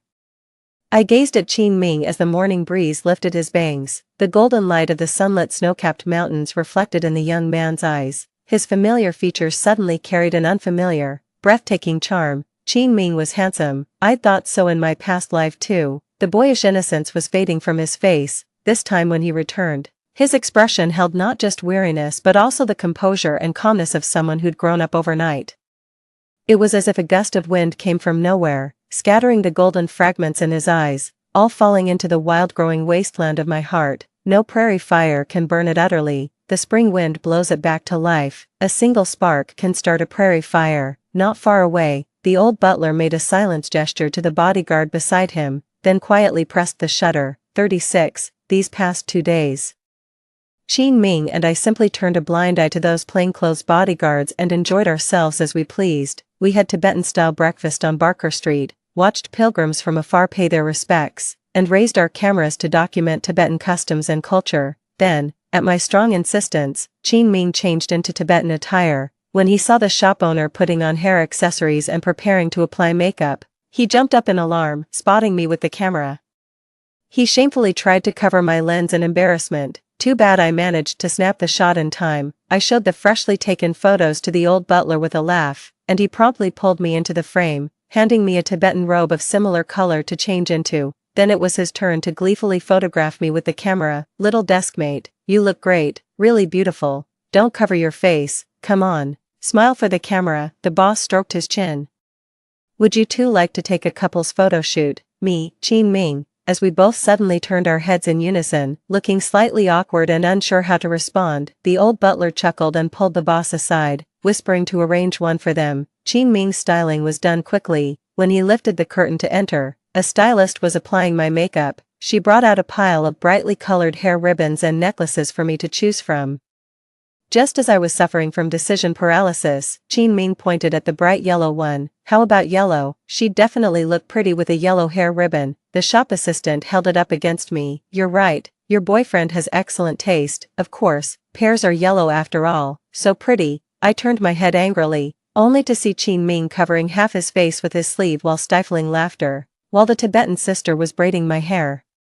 Qin Ming kept watching with his chin propped. She quickly finished one braid by weaving in the hairband, and when she was about to start another, Qin Ming interrupted her. He raised his hand eagerly, saying he'd learned how and wanted to try. Then the sister smiled and gave him her spot. I felt a bit uncomfortable. When my sister sat close to braid my hair, I felt nothing, but with Qin Ming, I kept my legs together, sat up straight, feeling somewhat nervous. Qin Ming must be over 1.8 meters tall, while I'm only 1.66 meters. From a distance, it looked like I was nestled in his arms, a strange yet familiar, youthful yet transitioning into manhood, faintly teasing my most sensitive nerves with his masculine scent. I could even distinctly feel the warmth of Qin Ming's fingertips brushing through my hair and grazing my earlobe. Moreover, he was braiding very slowly with slightly trembling hands. To ease the awkwardness, I made small talk. Xiao Ming, are you really good at braiding hair? You're not just using me as a guinea pig, are you? Of course I am. This isn't my first time braiding. Don't worry, deskmate, I'll definitely make it look extra pretty for you. Not your first time. Then who did you braid for the first time? My little cousin's Barbie doll. I'll hit you if it doesn't look good. Qin Ming coughed. While I was looking in the mirror, my sister came in holding a forehead ornament. Seeing my other braid, she smiled and complimented it, making Qin Ming beam with pride. Then he pulled me and spun me around in front of everyone, showing off what he called his braiding skills. What could the Qin family's bodyguards say? Of course they had to bow their heads, clap enthusiastically, and praise their young master's excellent braiding. Qin Ming was practically being lifted to the heavens with all the praise. Passers-by among the tourists glanced at us. Oh, what a handsome young couple. Upon hearing those words, Qin Ming straightened his back proudly and boldly took me shopping in this foreign land. I could almost see his tail wagging behind him. During the photo shoot, we were both quite shy at first, not daring to move our hands freely, while the photographer kept guiding us through the poses. Come on, don't be so shy, get closer, closer, your movements are too stiff, smile, and don't make it look so fake. Unable to bear it any longer, Qin Ming pressed my head against his chest and glanced at the photographer. Is this better? I stumbled and fell right onto him. The photographer pressed the shutter. The moment the white light flashed, I heard a violent heartbeat. 37. On the second day, we rode horses by Lake Yamdrok. On the third day, after acclimating to the high altitude, we headed to the Potala Palace. Gasping for breath, I watched the energetic old butler leading us by a large margin, with a group of bodyguards following closely behind. So, the physical condition of elderly people is truly a mystery. Walk slowly, no rush, let's stop and catch our breath first. Otherwise you might get altitude sickness again later. Qin Ming reached out his hand to me. I took 2 deep breaths and grasped his hand. Finally reached the summit of Potala Palace, the legendary palace built for Princess Wenqing, towering majestically and piercing the sky. Having never been exposed to Tibetan culture before, I wandered around with great enthusiasm. While admiring the sights, the bodyguards beside me suddenly turned in unison. The sharp-eared Qin Ming immediately turned around, staring in surprise at the robed monk who had appeared behind us unnoticed. It was an elderly man with white temples, wearing the authentic ochre robes from art pigments. The simplest and most unassuming attire, showing neither ostentation nor pretension. He lowered his eyes.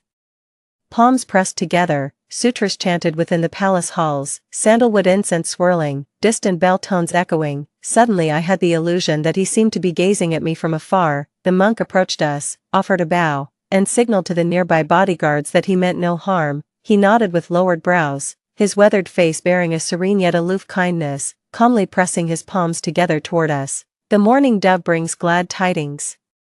The incense burns strong, last night's divination revealed heaven's will. An old friend comes this way. Qin Ming slightly furrowed his brows, clearly puzzled. What guidance does the master offer? The monk still kept his eyes downcast. Patron, please step aside for a word. As the monk departed, he cast a deep glance at me. Qin Ming looked at the old man before him with confusion. The monk slowly raised his eyes, gazed at him peacefully, and began to speak. Mr. Qin, this is our second meeting.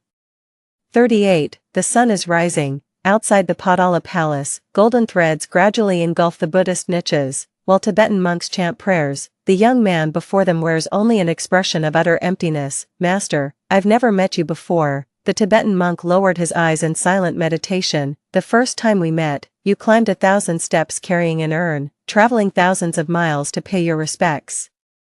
Back then, this elderly gentleman was following behind you too. He pointed at the old butler. Those hawk-like sharp eyes still maintained high alert. Intently watching this scene, Qin Ming widened his eyes slightly. Master, I can assure you this is my first time here, though I've attended many funerals. Unless it's for immediate family, I wouldn't. Perhaps you've met my late father. The Tibetan monk listened calmly, his ancient well-like eyes gazing at him, making it impossible not to believe his words. Mr. Qin, we have indeed met before, though only in this humble monk's dreams. It may sound absurd, but recently at the third watch of night during meditation, I keep having the same recurring dream. You personally told me your name in my dream. Before coming here, you went through great efforts to inquire about me, and the very day after I returned from my travels, you came to visit in person. The Tibetan monk accurately recited Qin Ming's name and birth details. You sow the cause, you reap the consequence. I too have been pondering why I dreamed of such a scene. It felt as real as if it had truly happened. But seeing you today, you appear much younger than in the dream. Qin Ming instinctively followed up with his question. How old was I in your dream? He appears to be about 27 or 28 years old. Master, are you seeing the future? Do you mean that in 10 years? A loved one of mine will pass away. The Tibetan monk shook his head. It cannot be discerned. It cannot be spoken of. It cannot be seen. This humble monk does not intend to divine the will of heaven, nor do I sell methods to prolong life. I do not know whether it was the past or the future. You once asked me in a dream whether humans can be reincarnated, how Buddha defines good and evil, and whether killers will fall into the Avicii hell.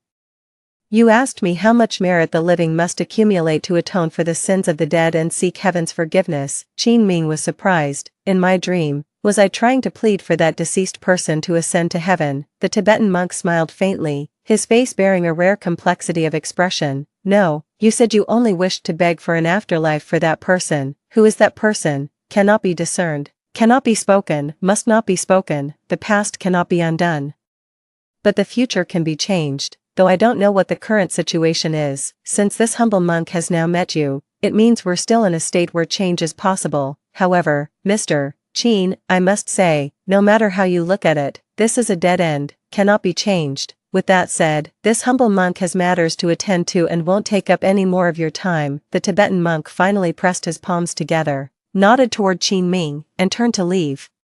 This time it was Qin Ming's turn to call out to him, but the gray-templed monk moved swiftly, vanishing in the blink of an eye. The old steward and others hurried forward, while the monks in the hall clasped their hands together, signaling that the elder monk had instructed no disturbances. I stealthily moved closer and tugged at Qin Ming's sleeve. What did that monk say to you? Qin Ming seemed distracted, and when asked, he just shook his head. Nothing, just something strange. The old butler worriedly felt his forehead. Could it be some kind of curse? Afterwards, the old butler hurriedly took us back to the hotel. called over a dozen doctors to examine him one by one, and even brought in several llamas to check for any issues. Fortunately, Qin Ming was unharmed, but the old butler still wasn't reassured and ordered him to stay at the hotel for these 2 days, only allowing him to leave after confirming there were no issues during further observation. 39. The next morning, I listened to Qin Ming complaining about boredom outside the door, pestering the old butler with every trick in the book, wheedling, begging, and acting shamelessly, using all 18 martial arts techniques, only to have them all coldly rejected by the old butler. Even through the door, I can vividly imagine the child pouting, rolling around, and whining, just like when they used to flash their little fawn tooth at me, eagerly begging for homework help. Simply thinking about it is utterly adorable. Who would have thought Qin Ming had such an unexpectedly cute side to him? Ever since tutoring began and he stopped copying my homework, getting to witness his dramatic tantrums again has become a rare treat. Smiling to myself as I eavesdrop, I spread out my drawing paper and begin mixing colors. Outside the glass window of my room lies a snow-capped mountain. These days away have left me refreshed and free from nightmares. The golden sunrise over the mountains a few days ago stirred something within me. Just as I put down my pen and stretched, a voice suddenly appeared beside me. Little deskmate, is this the golden sunrise over the mountains? I was so startled that I almost fell off the stool. Qin Ming quickly reached out to steady me. Once I get into the painting zone, I tend to lose myself and forget about people and things around me. Unbeknownst to me, Qin Ming had pulled up a stool and was watching me paint with his chin propped in his hand. He watched quietly for as long as I painted, exceptionally quiet, well-behaved by my side without disturbing me. I didn't even notice when he sneaked over. I nodded blankly in agreement while Qin Ming stared at me unblinkingly. After a while, he suddenly spoke. Little deskmate, you didn't cry this time. Wait, who told you that you must cry after finishing a painting? Ah. He reached out his hand as if wanting to touch the snowy mountain in the painting, but didn't place it on the surface, leaving it suspended in midair. This one looks nice, he suddenly said. I prefer this one. Not that the other one isn't good looking, it's quite nice too, it's just, this one feels brighter. That one, moon in heaven, is too oppressive, too gloomy, I added. Before Qin Ming could voice any opinion, I pointed at this piece and said, you like it? Then I'll give it to you when I finish painting. Qin Ming's eyes lit up. Really? Then, like a child who just got their favorite toy, he couldn't take his eyes off it, examining the painting from left to right. I must hang it in the most prominent spot. I'll put it in my room. He immediately decided. Hey deskmate, what's the name of this painting? This really stumped me, as I was racking my brains trying to come up with a suitable name. Qin Ming carefully observed my expression and tentatively asked, I have an idea. What do you think about calling this painting Dawn? That might work, but is there any special meaning behind it? At the moment when sunlight gilds the mountain peaks, right at sunrise, calling it dawn would be fitting. Moreover, the golden light in this painting makes one feel full of hope. The past is dark and unattainable, but the path ahead shines bright and brilliant. Wait a minute, Xiao Ming, have you secretly been watching Empresses in the Palace? Qin Ming coughed abruptly, trying to cover his tracks. Besides, this name complements yours perfectly. May our future paths be bright and brilliant. What wonderful symbolism. Wait a minute, my name, Qiuli, Qin Ming, you must have heard the back row girls gossiping about the Dawn CP, didn't you? How could he say that out loud? However, no one could really oppose him. Under the collective voting resolution, though honestly, with everyone being his people, what was the point of voting? Dawn was ultimately decided as the name for this sunlit golden mountain painting. After completing the painting, Qin Ming carefully wrote 2 names neatly on the back of the canvas, Qiuli, Qin Ming, framed and sealed. Before we left Tibet, we hung prayer flags under the snow-capped mountains one last time. Qin Ming urged the bodyguards to buy a large bundle, then led the way by running forward with a prayer flag until he reached the highest point. After surveying the area, he nodded in satisfaction at the chosen spot. I just tied the prayer flags and devoutly pressed my palms together to make a wish. Little deskmate, I've negotiated with the management here. Our prayer flags won't be taken down for decades. Qiuli, turn around and look. I turned around, and vast expanses of prayer flags came cascading down over my head. Qin Ming stood atop the colorful prayer flags, positioned on high ground, gazing into the distance as the wind from the snow-capped mountains brushed past his brow. A young man with sword-like eyebrows and starry eyes, the scenery perfectly splendid. The locals say that each time the wind flutters the prayer flags, it's equivalent to chanting scriptures once. and making a plea to the deities once more. What did I pray to the deities for that day? I prayed for my parents' health, happiness, and freedom from illness forever. I pray for a peaceful and worry-free life, never to repeat past mistakes. Finally, I beg for the gods' mercy, to forgive my sins and not let them affect Qin Ming's lover in this lifetime. I pray for his safety and happiness. I prayed for 3 wishes. 3 wishes from one prayer flag. Little deskmate, you're being a bit greedy. Don't laugh at me, look at yourself, you bought so many prayer flags. How many wishes did you pray for? 1.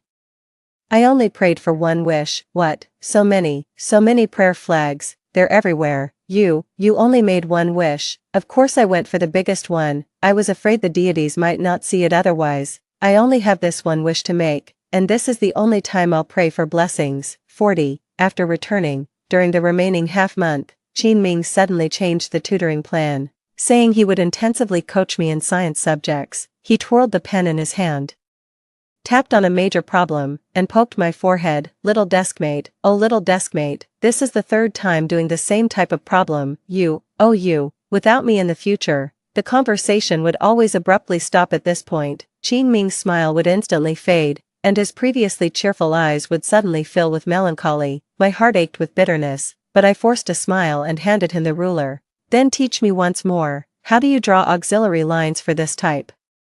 Both Qin Ming and I were deliberately avoiding this topic. It was a scar, one we were powerless to stop from festering. It was the blade of a guillotine poised to fall. Recently, Qin Ming has been receiving phone calls with increasing frequency during tutoring sessions. These days, whether calculating math problems or agonizing over political questions where every option seems correct, he's frequently interrupted by phone calls from a distance. It seems Qin Ming is talking to his father on the phone. Every time their conversations end in arguments, Qin Ming always had a dark expression when he came back. When I asked him about it, he would just brush me off by saying it was nothing. Then he would pretend nothing was wrong and continue explaining the problems to me. I knew Qin Ming didn't want to leave. The closer the date got, the stronger this restlessness of his became. I didn't dare to think too deeply about why he didn't want to leave, though I was also reluctant to let him go. I could only repeatedly solve complex calculation problems to mask my anxiety. I knew he would leave, sooner or later. He would have to go. I prayed for that day to come a little later. It wasn't until that afternoon after makeup class when Qin Ming suddenly stopped and turned to look at me packing my textbooks. Meeting his gaze, I suddenly had a bad premonition. Qin Ming stared fixedly at me, words rising to his throat several times before being swallowed back. Chilly. I have to leave. This day had finally come. I clutched the straps of my backpack, smoothing out non-existent wrinkles. So soon? Have you settled on a date? He spoke with difficulty. It's settled. When? Tomorrow evening. My father is sending someone to pick me up. I suddenly looked up at him, feeling somewhat wronged. Why didn't you tell me earlier? He avoided my gaze. I couldn't bring myself to say it. My dad gave me an ultimatum. His flight arrives tomorrow. I can't stay any longer. It hurts so much. I feel like there's a huge stone pressing on my chest. I can barely breathe. Qin Ming is leaving, and he'll be gone for at least 5 or 6 years. 5 or 6 years. Such a long time is enough for everything to change. Will he still remember me by then? I really can't recall how I kept my composure that afternoon. I said it was fine, but I won't make it to your birthday this year. I thought of that painting. I finished painting moon in the sky. I'll bring it to you tomorrow. You must wait for me. Then I ran away without looking back. If I don't leave now, I might start crying. I never thought I'd cross paths with Qin Ming in this lifetime, and originally, I just wanted to earn his tutoring fees. I clearly knew he was leaving all along. Clearly, I knew it from the very beginning. Qin Ming's father sent a private jet to pick him up. They called it picking up.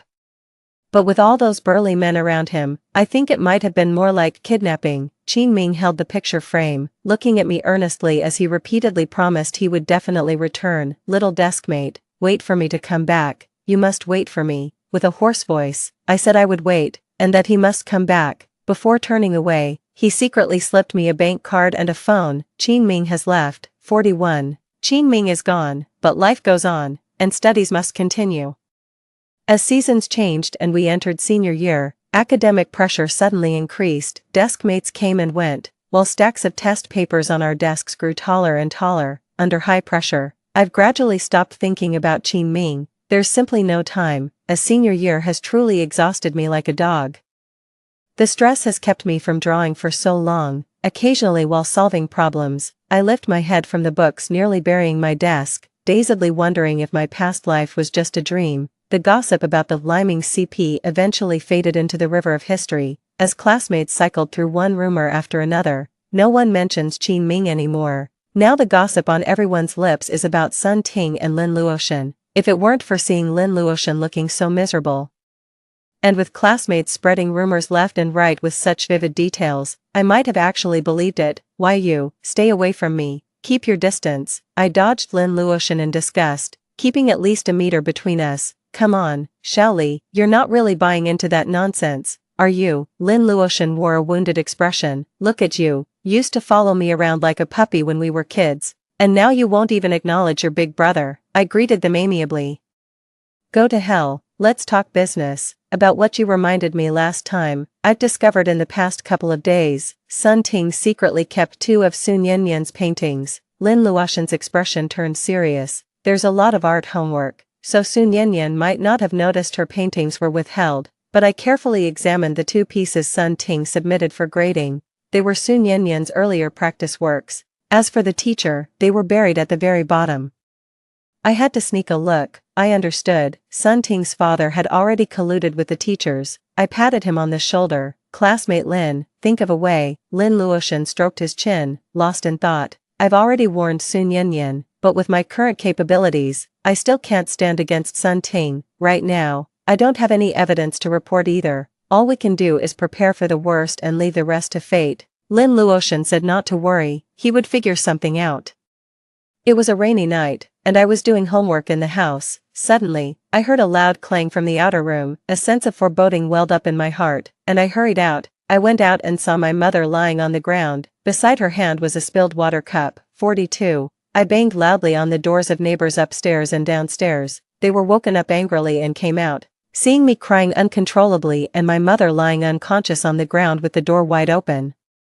With the help of several adults, they lifted my mother up, and the neighbors were busy finding a car to take her to the hospital. But as we stepped out of the building, a torrential downpour was raging outside, and the water in the low-lying old residential area had already risen to our calves. The underground garage door is flooded too. Old Zhang and old Wang, come with me to find a car. Saving lives is the priority. I held my mother in my arms, crying as I watched the stormy night with lightning and thunder raging before us. The rain today was terrifyingly heavy. Xiao Dazhuang had just left on a business trip 2 days ago. Why did all these unlucky things have to happen today? Call 120, get an ambulance. The rain is too heavy, the garage door won't open. That white car up ahead seems to belong to Unit 3 in the front building. Does anyone know the owner? Please contact them. This is the only car parked in a spot that hasn't been flooded. Hurry, hurry, call 120, call 120 now. Got through. The hospital said to wait a bit, they'll come soon. It's tough driving over in this heavy rain. I think old Chio's wife is having a heart attack. She needs to get to the hospital ASAP. Is there a doctor in this neighborhood? Heavy rain, traffic at a standstill. The panicked crowd chattering noisily with no one taking charge. The one who should take charge is me, her daughter, but right now, apart from staring at my mother's pale, bloodless face, the flooded road ahead, and the neighbors working together to pry open the garage door, I can't do anything at all. Something brushed across my face, pattering onto the ground. I couldn't tell if it was rain or tears, because dwelling on that distinction meant nothing to me now. This is the second time, Qiuli, the second time. For the second time, Qiuli. Are you just going to stand there and watch your mother die before your eyes? Though I couldn't control myself, I desperately pinched my own flesh to force myself to stay conscious, gritting my teeth and trembling as I supported my mother, then tapped the shoulder of Auntie Lu, the loudest voice in the room. Auntie, tell Uncle Wang and his wife to go to the building ahead and look for the person with the white car. Ask him for help. Have Uncle Li stop trying to pry open the garage door and go to the community clinic to fetch a stretcher instead. If we really can't find a car in the end, we'll carry him there ourselves, quickly. Aunt Lu glanced at me. Alright, that's the only way now. Old Wang, you go. Suddenly, a screeching engine sound came from ahead. A pitch-black car came speeding through the heavy rain. The car stopped in front of us. A sleek supercar with beautiful lines. Great, finally, a car. Driver.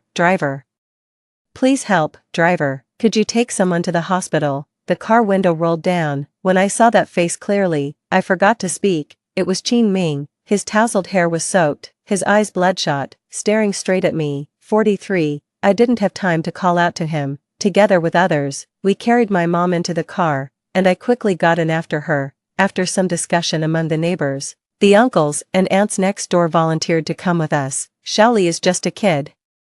How could he handle this? You all go back first. We'll keep an eye on things. I lowered my head to wipe the rainwater from my mom's face while Qin Ming drove up front. I had no time to ask him how he came back, nor why he suddenly appeared, and couldn't even ask if he was old enough to drive, but strangely, Qin Ming drove with such skill that it didn't seem like he'd just learned. His coordination of the steering wheel and accelerator was practiced. Like an old hand, he drove extremely fast. Like a sleek black panther darting through the rainy night, mature and swift. My mind went completely blank at that moment. My mom was being wheeled into the emergency room. Qin Ming was on the phone on the other side, and I caught fragments like mobilize personnel and send DR, go over. As soon as he finished the call, I quickly averted my gaze, pretending I hadn't been eavesdropping. He walked straight toward me. Qin Ming was wearing a black shirt with disheveled hair. After more than 3 months apart, he seemed like a different person, exuding a composed demeanor. I seemed to catch a glimpse of the future Qin CEO, elegant yet sensual in his bespoke black suit. The remaining points might be due to the still youthful face of this young man, which doesn't quite match. Qin Ming seemed to have grown taller, standing there looking down at me. Shaoli, thank goodness I made it in time. His eyes were rimmed red as if he'd been crying, staring fixedly at me with what seemed like a smile. It's not too late yet, Shaoli. 44. Across the ocean, the storm rages against this ancient castle. The unlit room becomes bright as day after the lightning flash. Dressed entirely in black, Qin Ming stared fixedly at the painting on the wall. Outside, the sky rumbled with thunder. Dark clouds pressing down as the world was stripped of all light, transitioning from dusk to midnight in the blink of an eye. It happened almost instantaneously. The painting titled Heavenly Moon emitted an eerie glow from its deep blue oceanic brushstrokes. When the lightning crisscrossed and illuminated, the scene was dazzling with flowing colors. In the very end, Qin Ming opened his eyes. Those were eyes that didn't match a youth's demeanor. Eyes weathered by the storms of time. 45. My mom has safely made it through the critical period. I quickly called my dad to reassure him, but Qin Ming looked at me in astonishment. Your dad is still alive. Of course he's still alive. Why are you talking so strangely today? The nurse said we could visit my mom once she's out of the critical period, and told us to go rest and come back tomorrow. When Qin Ming was taking me back, it seemed like he had a lot to say to me, but after meeting my puzzled gaze, he repeatedly kept silent. In the end, he only muttered one sentence under his breath, as long as you're alive, as long as you're still alive. The Qin Ming who came back was so strange. My father also rushed to the hospital the next day and discussed my mother's condition with the doctor. He sat by the bed sighing. Lily's heart disease has relapsed. The doctor said she needs to stay in the hospital for observation for a while longer. I don't know how it relapsed. The doctor said it doesn't look good. She needs a heart transplant. My vision darkened as I asked how this could happen. I got a second chance at life. I didn't study art. My exam papers weren't switched. My father didn't go to see Sun Ting's dad and get pushed off. My dad didn't die, so why did my mother's heart disease still relapse? I immediately asked the crucial question, how much will it cost? The doctor said it might cost over 300,000 yuan, for now. There's no suitable heart donor available, you just focus on your studies. Kid, don't worry about these things. Qi Dazhuang seemed to age instantly. I'll figure out a way to get the money, if necessary. I'll sell the house and borrow from everywhere. We'll definitely have enough. It felt like I was suddenly transported back to that year when I was begging everyone to lend me money for my mother's treatment. Can't escape it. Still can't escape it after all. 300,000 is nowhere near enough. The exorbitant daily medical and hospitalization fees, plus the substantial post-operative recovery costs, that outdated residential building in our less-than-ideal neighborhood location won't fetch much money anyway. Selling paintings. Sun Ting's breakthrough moment came 5 years later at a competition. The most recent event in that series just concluded, and the next competition won't be until next year. But my mother can't wait until next year. Without competition accolades to gild them, nobody buys my paintings. Modern painters struggle to gain recognition. Without fame, your artwork might as well be a piece of cloth. I walked back all the way in utter despair. I can't just sit here waiting for death, absolutely not. History repeats its tragedy. What butterfly effect? If given another chance, should I just stand by and watch the accident repeat itself? I took leave the next day and skipped school to go to the construction site where money came fastest. I told the contractor I urgently needed money for my mom's surgery. After much pleading, he overlooked my underage status and agreed to pay me the standard rate. I need money. I'm desperately short of cash right now. I even felt I might resort to crime for money. After that day, my mind was consumed with thoughts of quick cash. Repeatedly testing legal boundaries, I was obsessed. But I can't help it. I'm just too scared, too terrified. School, college entrance exams, these things don't matter to me anymore. I could borrow money, but my mom's illness is a bottomless pit. If something goes wrong, who would keep lending you money? What if my mom loses the will to live because she doesn't want to burden us? Absolutely not, absolutely not, absolutely not. But I was caught just after working for a morning. Qin Ming, looking refined in a clean suit and tie, and I, covered in dust with grimy hands, stared at each other in silence. Qin Ming looked furious, but he tried his best to control it and spoke to me as calmly as possible. Go back, Chili, go back and focus on your studies. Preparing for the college entrance exam is what you should be doing right now. I was also very calm as I said I wouldn't go back. Qin Ming, I'll have other chances to take exams again. But I only have one mother, I shouted at him. My family is my absolute bottom line. I don't care about my future anymore. I don't care about university either. I just want my parents to live well. What college entrance exam, what studying, none of that matters. I want my mom back. I screamed until my voice broke into sobs, still trying to wipe my tears with my hands. Qin Ming pinned down my grimy hands while using his other hand to dry my tears, speaking calmly. You go back and focus on school. I'll handle your mom's situation. I'll find the heart donor. You don't need to worry about anything. I wanted to say something about not accepting unearned favors, that he couldn't just use his parents' money without permission, but he suddenly pulled me into a crushing hug, holding me so tightly it felt like he wanted to merge me into his body. My neck felt warm as liquid trickled down it. Qin Ming was crying. Qin Ming was actually crying. I'd never seen him weep so bitterly. Little deskmate, you must pass the exams this lifetime. You absolutely can't fail again, whether it's Sun Ting or Wan Ting. No one can swap your exam papers anymore. No one can steal what's yours. This time, no one can take away what rightfully belongs to you. My raised hand froze midair. All the words in my heart condensed into one enormous exclamation mark. Qin Ming is back. Did the Qin Ming from my past life also get reborn? 46. Xiaoli never in her wildest dreams imagined that after she set fire to the CEO Qin's fiancé and then took her own life, he wouldn't be so enraged as to scatter her ashes to the wind. Instead, in silent contemplation, he preserved her ashes, traveling thousands of miles to Tibet, cradling the urn, climbing countless steps. He finally met the High Lama, through extensive charitable works aiding the impoverished and lavish restorations of all sacred temples and churches, accumulating boundless merit. He sought for her favorable rebirth. A fleeting glimpse outside the art studio window over a decade ago, he only remembered the girl's retreating figure and the radiant world on the canvas. Later when he pointed at that painting and asked about its creator, Sun Ting shyly and silently admitted, the artist beautiful, her art equally so. From then on the young man began pursuing her ardently. A decade later when the graceful painter emerged spectacularly, he glimpsed an old acquaintance's features in the artwork his mother brought home. Reunited once more, the emergence of Moon in heaven utterly captivated him, as if some unknown magic compelled him to kneel on one knee. Enchanted by her talent and beauty, love arrived so inexplicably yet fervently. Qin Ming's marriage proposal was equally willful. Having endured his father's strict demands and shackles since childhood, he couldn't wait to break free from the cage once his wings were fully grown.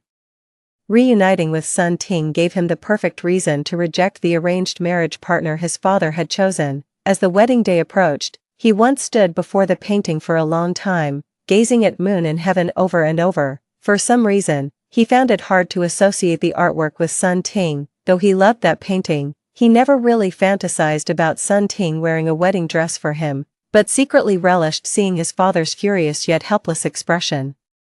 He thought it might as well be this way. Marrying Sun Ting would essentially mean acquiring all her past, present, and even future paintings. The reputation of a renowned artist could also bring benefits to the corporation, so why not? as for love and marriage, if it works, make do, if not, just divorce, why complicate things? Qin Ming never expected an accident to occur before the wedding, the bride is dead, the tabloids exploded, and social media was nearly paralyzed for days.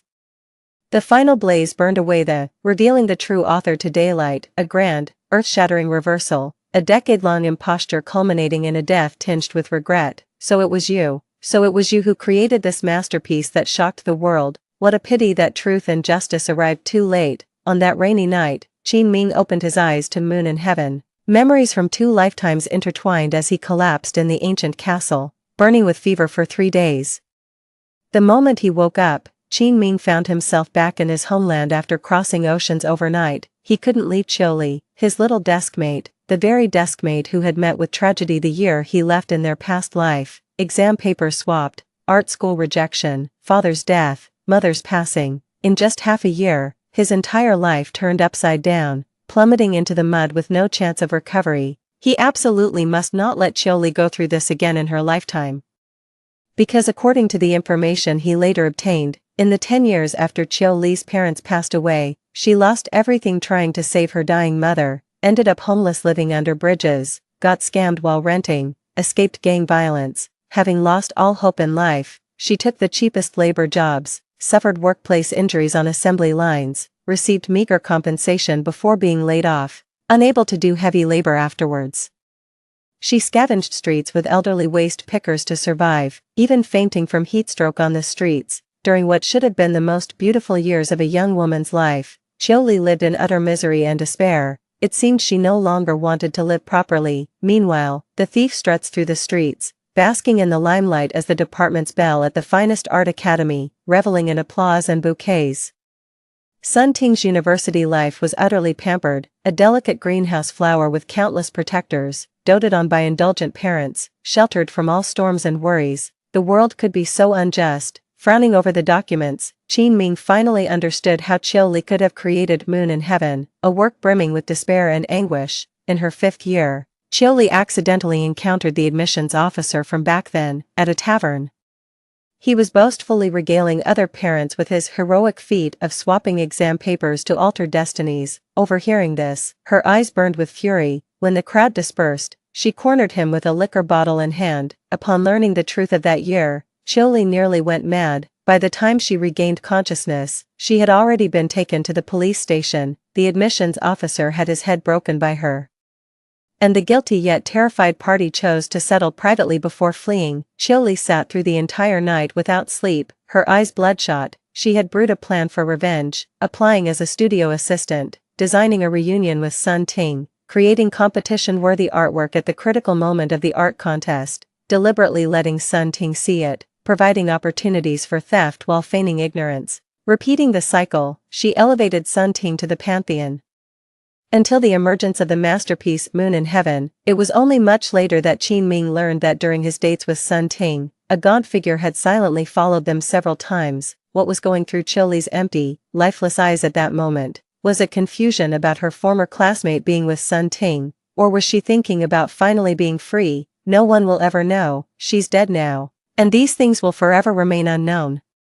He didn't have many impressions of Chioli. They were deskmates for just a few short weeks before she transferred to the art class. Back then, his gaze never lingered on this quiet, introverted, ordinary girl. A young boy's gaze always follows the most dazzling scenery. Qin Ming tried to recall, but his memories were sparse. Chioli was the deskmate he spent the least time with, neither pretty nor outstanding, with average grades, few words, and little interaction between them.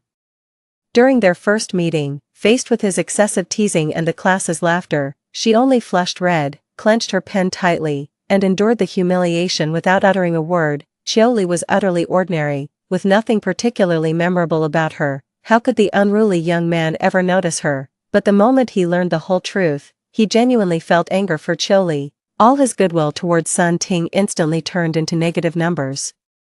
He couldn't believe there existed such a vile, stupid villain in this world who could bully and harm others to death while remaining shamelessly self-satisfied. Qin Ming didn't even care that he, as Sun Ting's almost married fiancé, had also been humiliated and implicated. He went to the morgue and saw Chioli's body, emaciated to the bone. He overheard the forensic examiners discussing, even if it weren't suicide. Chiuli's young body was already suffering from organ failure. And she wouldn't have lived more than a few years anyway. He was thinking about what more he could do for Chiuli. The youthful infatuation of his younger days should have belonged to Chiuli. These paintings and honors should have belonged to Chiuli as well. Perhaps even the true artist he intended to propose to should have been Chiuli. But this girl died, pitiful yet clever, having long planned her own death. She drank the poison without hesitation and departed peacefully. What more could he do for her beyond a grand funeral and official recognition from the Art Association? What recompense remained? Pray for her next life. May she never encounter thieves again in her next lifetime. Years passed, and one day after work, President Chin stopped inexplicably before the painting Moon in Heaven hanging in the hall, gazing at it for a long time. Outside, the rain poured down in torrents. Lightning flashed and thunder roared, trees swayed violently in the fierce wind. And the weather was gloomy. When he opened his eyes again, he looked around the ancient castle in astonishment. This was the place where he had stayed during his years studying abroad, and Qin Ming hadn't returned for many years. Then two streams of memories overlapped, a thunderous noise echoed in his head, and he collapsed onto the floor. This was the next life he prayed for Chiuli. In his past life, he felt indignation and sorrow for her experiences. In this life, he loves Chiuli and wishes her safety, happiness, and fame throughout the land, but fortunately, in this life he caught up in time. Everything can still be set right. 47. When Qin Ming and I returned, the ward was already filled with a group of white coats. He had gathered the most elite medical teams in cardiac surgery from abroad and domestically, and these doctors and PhDs were discussing treatment plans. I understood Qin Ming's intention. He wanted to reassure me, as he wished.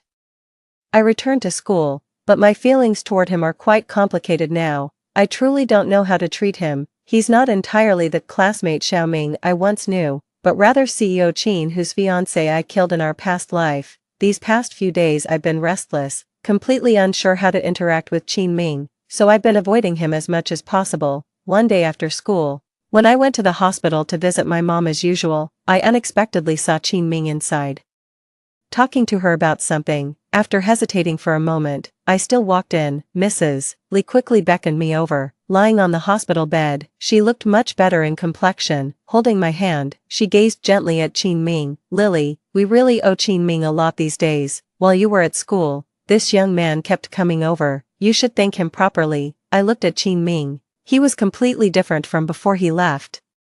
Many of his mannerisms and aura had grown closer to that CEO Qin I remembered, making him seem unfamiliar to me. I uttered a stiff thank you, then held my mother's hand and hurriedly averted my gaze. Qin Ming's eyes across from me dimmed slightly. He remained silent for a moment before suddenly striding toward me. I instinctively stepped back, and this movement naturally caught his gaze. He pressed his lips together and automatically stopped about a meter away from me. Chiuli, we need to talk. I couldn't help but avoid his gaze. After hesitating for a while, I finally nodded. Qin Ming walked into an empty hospital room, closed the door, turned around and silently stared at me. Under the pressure of his gaze, I opened my mouth wanting to call out to Qin Ming, but the words twisted on my tongue as I faced this familiar yet strange person before me, eventually coming out as, Qin, President Qin. Qin Ming's expression changed, but this only made me more resolute.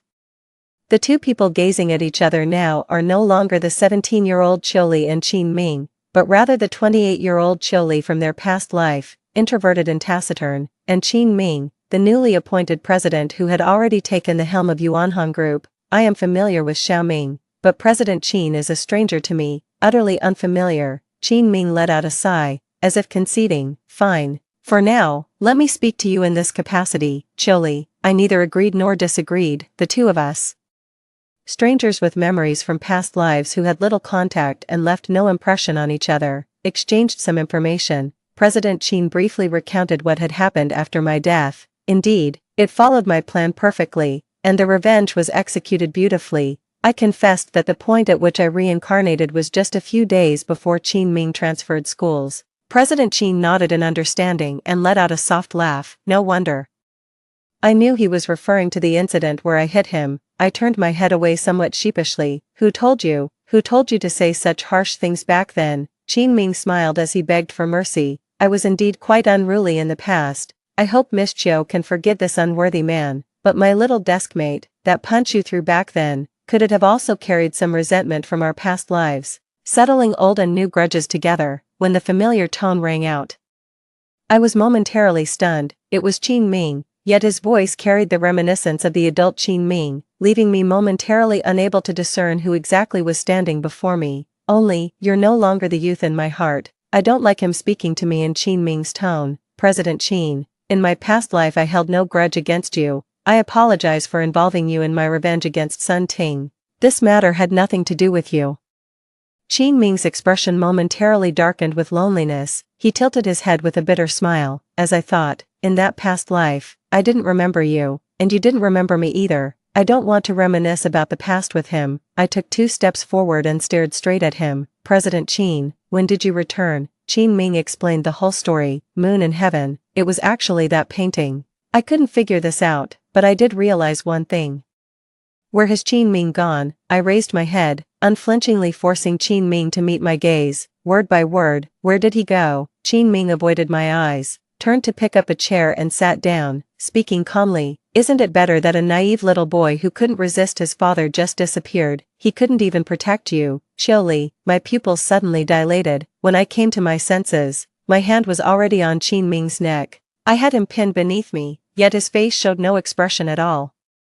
Give it back, give it back, give him back to me. It took me a long time to find my own voice, to realize these words were coming from my mouth. Give him back, give him back, give him back, give him back. Qin Ming leaned the back of his neck against the chair, looking up at me, allowing my hands to grip his throat. In those familiar eyes of his was a complex emotion I couldn't comprehend. I now share the same memories as him. I am him. I remember all those things too. I am Qin Ming. Xiaoli, that's different. You're not him. I screamed at him in despair, but I couldn't bring myself to do it, because he was staring at me with Qin Ming's face, with his eyes. Why won't you accept it? Qin Ming sighed. If I hadn't rushed over, your mother might have been in grave danger. If it were the old Qin Ming, I wouldn't have been able to see you until 5 or 6 years later, and by then it would have been too late.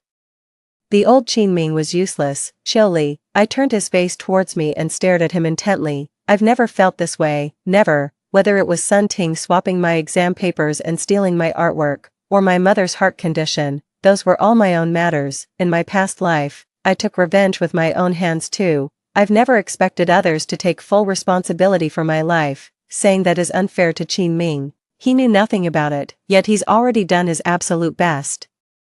I'm truly grateful that you drove my mom to the hospital, and I also appreciate you finding us doctors and the best medical resources, but you can't devour his personality, use his body, and say such high-sounding words. Classmate Xiaoming is the best, unique. You are 2 people, 2 different individuals. Xiaoming is Xiaoming, not someone else. Not even if it's his parallel world self-inheriting memories could make him become that person. How could this be the same? Qin Ming shouldn't be the CEO Qin standing before me. Qin Ming should be the tutoring student sitting beside me, flashing his little canine teeth at me. He should be the giant plushie standing quietly behind me as I paint Moon in Heaven, then embracing my sobbing self with tender comfort. He should be the solitary hero who rushed through dust and wind to meet me that July night.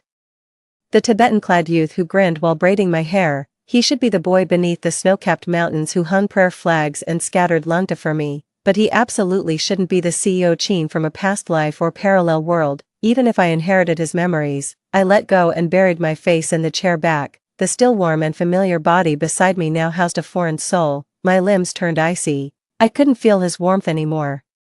Treating him as a corpse while choking back sobs alone, the corpse reached out to stroke my head, its voice mesmerizing. He loved you, and so will I. Don't grieve. Whatever he could give, I can provide too. We're one and the same. Chili, I once climbed 1,000 steps to the Padala Palace to seek a high monk for you, praying for our next life. I had sought the wrong person before, but we still have a chance. The one who should marry me this time is you. I pushed him away abruptly. Hurriedly getting off the chair, completely detached, I looked at him and said, it's impossible, you will never be him, Mr. Qin, this isn't love, it's guilt, but what I, Chioli, need least is someone else's guilt. You've already done so much, you saved my mother, you're my benefactor, naturally, I will repay this kindness, But the logic of this world doesn't dictate that just because you targeted the wrong Sun Ting, I should marry you. That's not how things work. I don't need this kind of compensation. President Qin, please maintain your dignity." I turned to leave but suddenly thought of something. Gritting my teeth, I added, "Also, I've never thought Xiaoming was useless. He's the best, the finest boy I've ever known. He is brighter and more dazzling than all the pigments I've ever seen, a little sun that even the most radiant gold I could mix couldn't replicate." Before meeting him, I thought my entire life would be filled with dark, eerie hues, but Qin Ming barged in recklessly and willfully, parting the dark clouds before me, forcefully opening the window to let sunlight pour in. While I was still dazed, he even smiled at me against the light. President Qin, in both of my lifetimes, Qiuli has lived rather thinly and plainly. That act of revenge was the most intense and vivid stroke in my life. When I returned, I only thought about dutifully studying liberal arts, getting into university, becoming a civil servant, and spending a plain, ordinary lifetime with my parents. I slowly turned around, leaned against the door, and calmly looked at Qin Ming. President Qin, you also grew up from that stage. Why should one deny their past? You look down on, you disdain the Qin Ming of the past, but the past you despise is the most vibrant color I've ever seen in my life. Qin Ming stared at me in astonishment. If the former Qin Ming no longer existed, it would undoubtedly mean he had passed away unexpectedly, something I could never accept. That vibrant youthful face would eventually be sealed away by me, becoming the white moonlight I could never see again yet would forever cherish in this lifetime. The person before me had the same face as Qin Ming, yet didn't feel like the same individual. Never him. I've said enough. I don't want to stay in this place any longer. The heavy emotions are suffocating me. As I turned around and placed my hand on the doorknob, a sudden force pulled me from behind. Losing my balance in panic, I fell into his arms. A pair of hands wrapped around my waist from behind, his chin resting on my shoulder. I heard a long sigh. Qiuli. He didn't call me deskmate, yet my eyes grew warm. This time it was Qin Ming, that Qin Ming from Xiaoming's class. I panicked and tried to turn around, too agitated. Hearing Qin Ming hiss in pain, then came that familiar sensation. I'd gone and bumped into his chin yet again, rubbing his chin with a teasing tone. Qin Ming said, "Hey deskmate, got a grudge against my jaw or something?" His eyes reddened as he gazed at me deeply, an irrepressible smile spreading across his face. "Didn't get enough last time, want me to hit the other side now?" The joy of regaining what was lost nearly overwhelmed my reason, but in the next moment Qin Ming suddenly regained his composure, instantly transforming back into CEO Qin, all adult maturity and cold detachment. "Ahem, Qiuli." My expression changed, but my keen eyes didn't miss the mischief in Qin Ming's gaze. Suddenly, I realized something. Anger surged to my forehead, and I immediately charged forward. This time I didn't punch him, I headbutt him with an iron head technique. Qin Ming fell back into his chair and began laughing uncontrollably, his laughter filling the entire room. It sounded so grating that it made people want to kick him. Qin Ming kept laughing and laughing until tears welled up in his eyes, only stopping his hysterical laughter after a long while. My expression at that moment must have been absolutely terrifying. "Laugh all you want, you can laugh yourself to death here for all I care. I shouldn't have shed a single tear for you earlier, cold-hearted as it sounds. It'd be better if you never came back." Qin Ming hadn't yet recovered from his laughter, but he could tell I was angry. He quickly sat up and, using his height and reach to his advantage, pulled me back with a long arm. Still struggling to suppress his amusement, he tried to coax me while holding back laughter. "Little deskmate, you're so easy to tease." My face darkened, and he finally grew a bit more serious, looking at me earnestly before raising his hand. I confess. I just noticed you've been down these past few days, and I was really worried about your mental state.